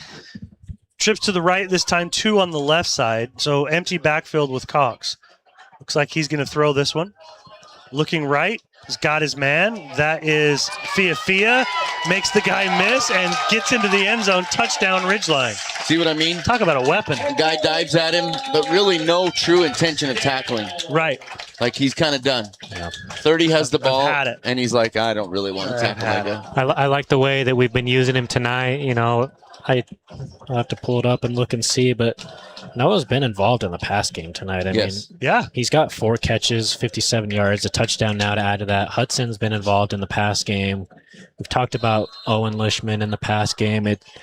Right now, if you are a defensive coordinator trying to prepare for this team, I don't know what you do. I don't. Yeah. Well, now that you've folded in the whole passing game, I mean, coming into this game, I would think most teams scouting Ridgeline would say we're going to pack the box and make Cox hurt us. Well, now tonight he's shown that they can do this. Well, and that is the cool part because now I feel like they are growing, and if you pack the box, you better have 2 guys know where number 2 is. Exactly. You better have a safety that know exactly where number 2 is. But you got Noah Fia that can catch it. Hudson Perry that can catch it. Merkley that can catch it. I mean, there's dudes. Yeah. Well, we've got 2 really talented receivers that we haven't even seen. You got Hayden Miller and you got Jed Jensen out there. Yep. Great receivers. Jensen, right? Jed Jensen. And, and we haven't even seen much of them because we haven't needed to go that deep yet. Mm-hmm. All right, Owen Lishman's going to kick off here with 2:12 remaining in the ballgame, 52-24. And he gets enough of this one. That baby's getting into the end zone, out of the end zone. That's plenty of leg. He's going to sleep like a baby tonight. Yes, he will. Probably or he'll be sore enough that he can't sleep. Probably put him in at nose guard now. What else can you do? Yep. You know, back in the day, they'd have us pick a player of the game, and I hated it because I felt like football is such the ultimate team sport. You know, but you always end up giving it to the guys that touch the ball. Yeah. But that offensive line tonight has been spectacular. Little quick pass play to from Matsumura out to the left side. Gustafson wasn't able to bring that one in. Crew has 1 sack. And he'll probably be the first one to tell you that was on him. Like, he looked like he kind of got a little indecisive, and then smartly was like, the play isn't good, and there's nowhere to throw it away. I'll just take a sack. 3 to the right this time from Matsumori. Impressive line. Looking left, got his man. Coming back to the middle is Gustafson, and he's brought down at the 30-yard line. That's going to be very close to a first down. You'd like to say, well, face maybe. mask. Oh, maybe. Oh, he's staying down for a minute. Yep. You'd like to say that maybe our defense is playing a little softer because of where it is in the game. But really, I mean, we're playing the same defense. I just don't understand why we weren't. If you're Brighton, why you aren't taking hitches and things like that at the beginning of the game? Yeah. Job, you talked about it last week too. Park City kind of came out and wasn't really sure what they wanted to do, and then they started to dink and dunk. And we talked about that's there against this Ridgeline defense, but you have got to be patient and consistent with it all night long. All night long. And like you mentioned, it's not an easy thing to do to consistently do that all night. Well, I mean, I've been guilty of it a million times. I've worked all week and repping all these plays, and I have this, nice big playlist. And whether you're showing off for everybody else or even just showing off for yourself of what you've taught them, you want to run these plays and you think, oh, this would be great for this. And sometimes, you're forcing something they're not giving you. Mm-hmm. And just to be patient enough to just take what they give you. Sometimes it's not easy. It's not exciting for you. It's not fancy. It's not, I don't know. Matsumori stepping up, good delivery on that pass and caught for the first down. Well, I've always been in awe of those football coaches. You take a Robbie Gunter over at Box Elder, and how long was he a coach over there? Close to 20 years? Probably called 8 plays total. I mean, that's discipline. If it works, it works. Matsumori scrambling, trying to get out of pressure, and just heads to the sideline. May lose one. 1:07 remaining in this ball game. Ridgeline up 52-24. I've always wondered, what do you practice? Like if you have like 8 to 10 total plays, like it's got to be the shortest practices of all time. Every day, tackling drills. Yeah, like fundamentals all day. Okay, now we're gonna go back to buck sweep. Now we're gonna go back to. Okay, receivers to both directions. High snap, and he's got to go down and just dive on it. Matsumori going to take the loss there. It was 2nd and 12 from the 40-yard line. Now they got to march this baby back to the 30, 31. And that's just going to keep the clock running. They're going to have to run another play though. The play clock is at 20. So my guess is this, unless they throw an incomplete, I guess it could go another play. But this, they are going to throw it. Got their man, caught, but Jackson Zollinger there to make the hit. That's a gain of 2. You know what I love is every time that kid hits somebody, he wraps up. The guy goes the other way. Yeah, I mean, he knows how to bring it. I thought that might be it with 13 seconds left if they would just go ahead and walk off. I think they're content to let it run. And the Ridgeline student body going to count it down. 52-24 is the Ridgeline victory here over Brighton. And Ridgeline moves to 3-0 on the season. Heck of a win. And it was a very balanced win. We're going to get some pretty interesting stats here at the other side of this break. Ridgeline, again, winning 52-24. We'll be back for the postgame in just a moment. Present day all over America, Napa and our nationwide network of parts and exceptional service were built for one mission: to keep your business moving full speed ahead. Make it 3 years in a row. Advanced Heating and AC is honored to be Best of Northern Utah Gold Medalist. Thank you for your support and vote of confidence in their company. Advanced Heating and AC, online at advancedheating-ac.com. Great Basin Graphics does custom t-shirts and creates graphic designs that'll get your business noticed. Amazing colors and designs that seem to jump off the t-shirt. Go to greatbasingraphics.com. Great Basin Graphics. Planet Fitness, you'll get energy without the judgment. Hi, can you help me with this? This is better. Join the judgment-free zone today for $15 a month. Planet Fitness, big fitness energy for all. This is Josh Watts. At Preston Watts Collision and Glass, we have been your #1 resource for collision repair, auto glass replacement, and towing for over 60 years. We are Cache Valley's largest collision repair center. Next time you crash, call Preston Watts Collision and Glass. We do it right. We live here, We work here. At Adams Wealth Advisors, we're here to help you plan, build, and work toward a healthy financial future. Adams Wealth Advisors, your hometown financial team. AdamsWealthAdvisors.com.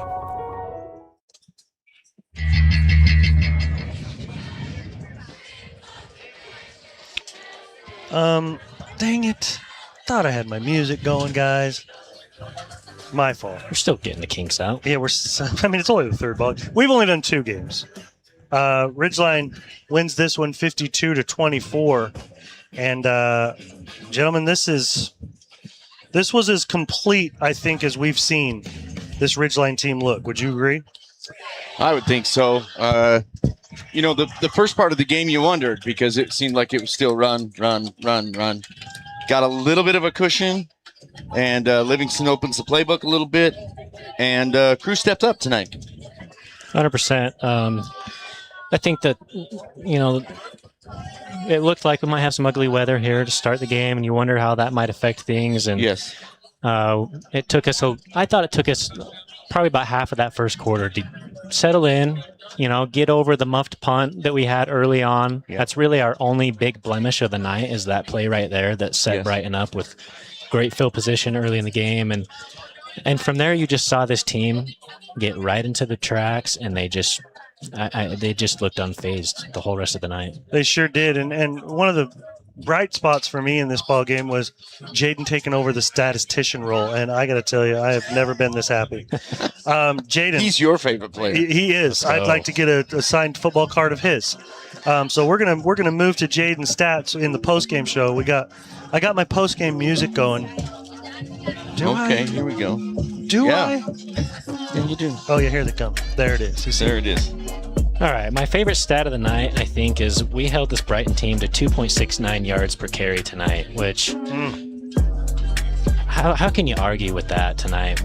Holding a team to 2 yards per carry, and to compare that to what we did on the ground, we averaged 8.4 yards per carry tonight. I mean, that's 4 times the amount that we're rushing for, that we're giving up. So those defensive linemen and those linebackers need a lot of credit for what they were able to do. You stop it, you hold them to 2 yards a carry. That's crazy.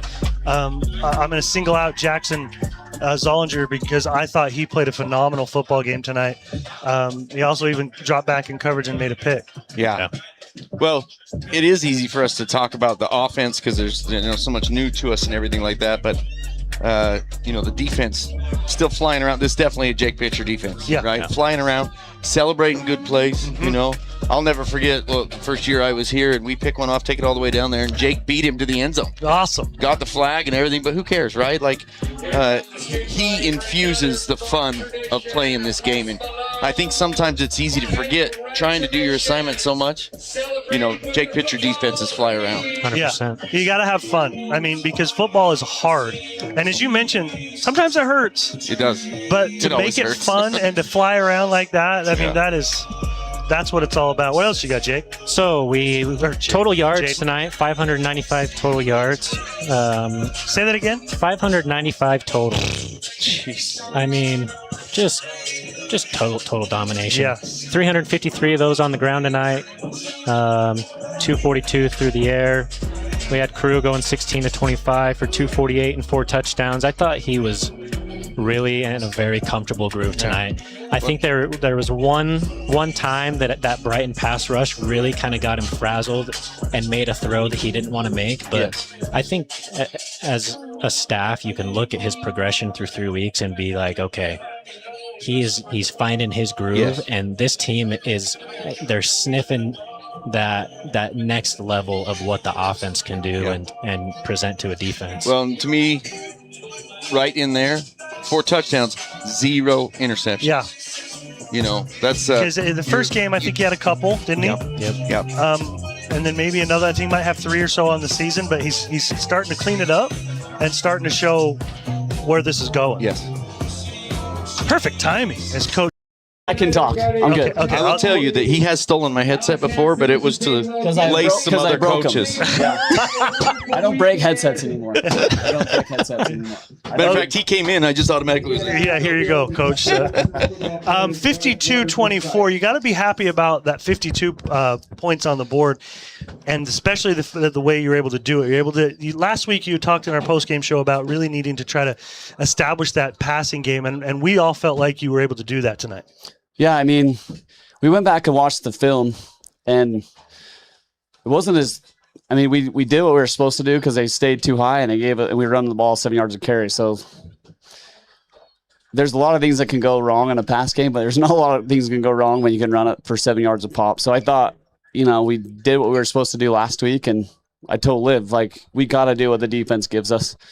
But at the same time, we've been working a lot on the pass game, and we know in order to get to the last game and to win it, you got to have both. And so you practice like it, but you never know what you're going to get in a game. And, coming into this game, they've done a pretty good job with some of the first week they did a pretty good job in the pass coverage, and then last week we got them a little bit. And so they played two passing, so we didn't really know what we were going to get. We're like, there's no way they're going to run, 3 safeties at us when we run the ball a lot. And so we were kind of just anxious to see kind of what they came out with. And, the first of the game was rainy, so we just said, who cares? We're just going to run it. And it was good. We set a good tone there and just ran the ball. And then after that, we just kind of settled in and just pretty much took what they gave us. And it's so fun to be able to play offense with a pass game and a run game. Exactly. So. Did you feel like, though, because early you were able to establish that run game so quickly and get on the board and had that lead, that you were then able to get into a little bit more of a comfortable place to use the passing game? Yeah, I mean, it's always good when you can run the ball, especially when you can run the ball in the heavy box. And so it did open up a lot. The good thing, we had a lot of check with me's out there tonight, which I thought Crew called such a good game just with the run game, because we knew we could get them just by formation. And so it's almost like run this way, or throw it. So being able to do that on the field is really good. So for our non-football savants out there, to explain what check with me means. Are you talking about so you we'll as the get coach? up to the run game. No, it's on the cue. So we'll get in a formation, and we have a run play to the right or to the left. So I mean, this power there's lots one of way, grandmas out there that don't. Power one way, counter the other, or if the box is full, throw it. And so we kind of let him just call it, and it was really effective for us tonight. The play on Huddy's, that was a pretty good call. Yeah. So I thought that Crew took a big step tonight. Oh yeah. I thought Crew looked as good as we've seen him so far this season, and being able to get comfortable in that passing game and have that mixture. I think if I'm sitting in your seat, I'm super happy with what Crew did tonight. Yeah, it helps too when you're throwing on first down and you're throwing on second and short. It's really hard to play quarterback when you're always throwing on third and long, and when the whole stadium knows you're throwing it. So we helped him in that sense too. So yeah, I was going to bring up. You had mentioned how you were not getting 6, 7, 8 yards per game or per carry last game. Jaden, wasn't it that today? I had 8.4 tonight. 8.4. You guys ran for 353. We ran for 353. Yeah. Yes. Yep. 242 Tell Liv he failed because he got 595 total and not 600. I did not know that. Our two running backs are insane. Incredible. Like there was a run Huddy had in the late of the game where he went so fast through the line. I'm like, whoa. Yeah. So and it's such a two different styles. So it's really fun to kind of watch them, and it was fun to get Huddy the ball earlier in the game so he can kind of get going. It is a different look. I thought. Obviously it was huge to get Owen the ball. He's a huge factor for our team. And so to be able to find him today was good. And then, it was just a fun game. I thought it was fun to watch our guys play and do well. So to me, two players really stood out tonight. One that's not a surprise is the coming of age of Owen, right? Like he's just becoming outside of your run game. He's very dominant. On the defensive side, Jackson Zollinger had an incredible football game. The first 3 games, he's probably one of our best defensive players. Really, really good game. He had one not so good play last week, and I got pretty mad at him, got on him, but it was really his only bad play. He's played really good football for us. We always say he's just a complete gamer. Yep. he'll kind of do his thing during the week, but man, when he straps on the pads, he's really, really good. Well, and I was just mentioning just before the end is every time he hits somebody, that guy goes backwards. Like he brings the wood. Yeah, he plays very physical. So I think we'd be remiss not to talk about that offensive line too, because and the defensive line. You were talking about Brighton averaged 2 yards per carry, 2.6. Yeah, that defensive line and your linebackers were flying around and playing so tough. Yeah, I thought Kennedy on the D line it really helped. I mean, we were out Pasket, so we had to move. Kenny had to play a little bit more D line, and he's a phenomenal player for us. But I thought those guys played up front. I thought our linebackers played well to stop the run. And then, the O-line played really well. We're without Coop, so Jace getting in at center. That's not an easy job. So then not only is it his first time playing and the ball's wet, I'm like, but he did a heck of a job, and it was good to see Coyce down at guard and really kind of moving people around. And we're fortunate to have some good guys up front, that's for sure. Yeah, I like you said, I think that center position goes overlooked as far as not only the importance, but how difficult it can be. Mm-hmm. And Jace Hansen stepping in and doing that job is not easy. But that entire offensive line, I mean, we were talking about how your running backs can just kind of be patient and wait, because that hole is going to be there if they'll just wait for it. Noah had a runner, I think it was in the third quarter going that way, where it was one of the best 15-yard runs you'll see. I know exactly pretty special running back there. But the Brighton's a good defensive team. They've shut out Westfield, who's got a pretty good team. They got some big guys. Zero can tackle. I thought their open field tackling tonight was really well. We didn't break a lot until later in the game. Zero's a good player, so to put 52 on them, I didn't see that coming. And credit to our guys and their preparation, because it was pretty good defensive team. So injury reports, everybody all right? I mean, obviously Titus, I don't know what's wrong with Titus.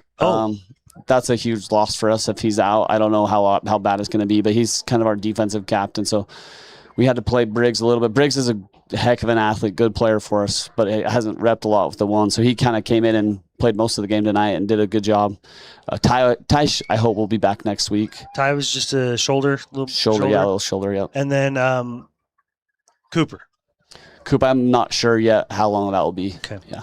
Well, congratulations. I mean, I'm sure you got a lot of fun things to be looking at over the weekend and getting back to practice. Yeah, Mountain Crest next week. So next week, this is fun thing about next week. I just want everyone to be aware of what's going on. So Dave Cressa, means the world to me. And I really wanted to try to honor him. And he spent so many good years out of Mount Crest. Loved his time out there. I spent time out there with him, and I got with the Cresta family, and we got a trophy. It's the Dave Cresta trophy, and we've always felt that it'd be fun to have a trophy to play for, but no better time than to create this trophy. And this game means so much to the south end of the valley, and the south end of the valley football was made because of Dave and what he did. 100%. And credit, I've talked to Mount Crest's coaches, their administration, and I think something that could bring the two schools together is someone like Dave. And it's going to be a fun week to recognize him and to celebrate him. And I was glad that both schools have been able to come together to kind of create, something meaningful for the game that kind of can carry on his legacy, because it's something that I don't want to lose the gift of Dave and what he meant to so many people. And so I hope, we can do this first game right for him, and it just kind of keeps the tradition of South End football going. So credit to Mount Crest and letting us do that. I know, sometimes you get rivalries. They don't want to do what we want to do. And, they said yes right off the bat, both the AD, the principal, and the football coach. And, so it's going to be a fun, emotional game for a lot of people. But we sure do miss that guy every week, and he holds a lot of things to us in our program. Well, yeah, you make me kind of emotional just talking about that, but his fingerprints are on both of these programs. 1,000%. Well, he helped sculpt them both. Kevin Anderson, the AD out there, he played. I'm sure Dave Cressa was one of his coaches. He was probably the first year when Dave was 86. Yeah. 86 to 2019 or 20. And then he was here. So, what he did for us in a short amount of time was amazing, but you can't even tell what he did to those guys. And the Coach Visser is great in that, he wants to learn more about Dave. So I think one of the Cressa family members are going to go out and just kind of talk to kind of educate them like what he did. And it's going to be a special night for Dave. And I know he'll be looking down and hoping every both sides are running the ball. Yeah. And, I just, you're going to feel him out there. And it's so cool to be able to honor him. I'm excited for that week. So it's going to be a traveling trophy. Traveling trophy. Yep. Winner gets it. You get to keep it in your school for the next year, and hopefully keep fun. it. Yeah. That's awesome. The Dave Caressa trophy. Maybe you call it Dave Caressa, and then have it like a name with it. You know what I mean? Besides it was going to be the Mealy Trophy, but we just no one knows what that means. So we're just going to find do that. Something. So. Yeah. Maybe it'll evolve into something. Yeah, it was the Al's trophies did a great job with it. It's done and everything. It's done. I picked it up today. Awesome. So that's I'm excited about it. It's a proud program. I know they've been on the down a little bit the last couple of years, but to be playing an in-valley rival, and I mean, with 2 minutes to go, they're down 8. They're about to get the ball, and you just love to see it. I love to see the competition between the valley, and being able to see just what that can bring to the community. And you just love a good little rivalry between kids. Yeah, go ahead and go get that door for Job. He got locked out. So we don't have any other finals. Green Canyon, Pleasant Grove 20, Green Canyon 16 as the Green Canyon Park, or Pleasant Grove, right? PG? Yeah. They got, I'm guessing, around 6-7 minutes left in that one. Any final thoughts from you, Job? Just what a great trajectory, right? Coming into this season, no doubts on the running game. Where are we going to go with the passing game, and how are we going to look as a team overall? And completely just headed in the right direction. So lots to build on, lots to improve, but man, what a luxury to improve upon that. How about you, Jaden? I couldn't have said it better. I love the balance attack tonight from the fellas, and you love the heart that they play with. They're really starting to settle into themselves, and I'm really excited to see what they do as they get into region play next week. Let's speaking of next week, let's all of us get out there. Let's everybody go out and support both those teams. Our Ridgeline fans, bring it loud and proud, and wear your colors. And if nothing else, do it for Dave. As Coach mentioned, Dave Caressa is so much a part of South End football, and even for guys that didn't even play, they know Dave Caressa. I mean, he was a special man, and if nothing else, let's all go out there and support that. 100%. Again, congratulations to Ridgeline tonight, winning 52-24 for Jaden Olton and Joby Parker, and for Coach Travis Cox. I'm Dave Simmons. Have a pleasant evening, everyone, and a wonderful weekend.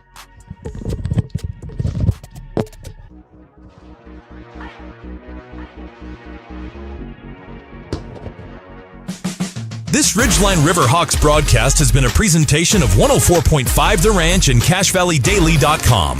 Made possible by The Cater Shop, Advanced Heating and AC, Cast-A-Like Brick and Tile, Rio Brazilian Steakhouse, Cache Valley Auto Care, Les Olson IT, Adams Wealth Advisors, DD Auto Salvage, Great Basin Graphics, Preston Watts Auto Collision, Planet Fitness, Napa Auto Parts, Young Automotive, and Cache Valley Daily. Catch replays and photo galleries of previous games on CashValleyDaily.com.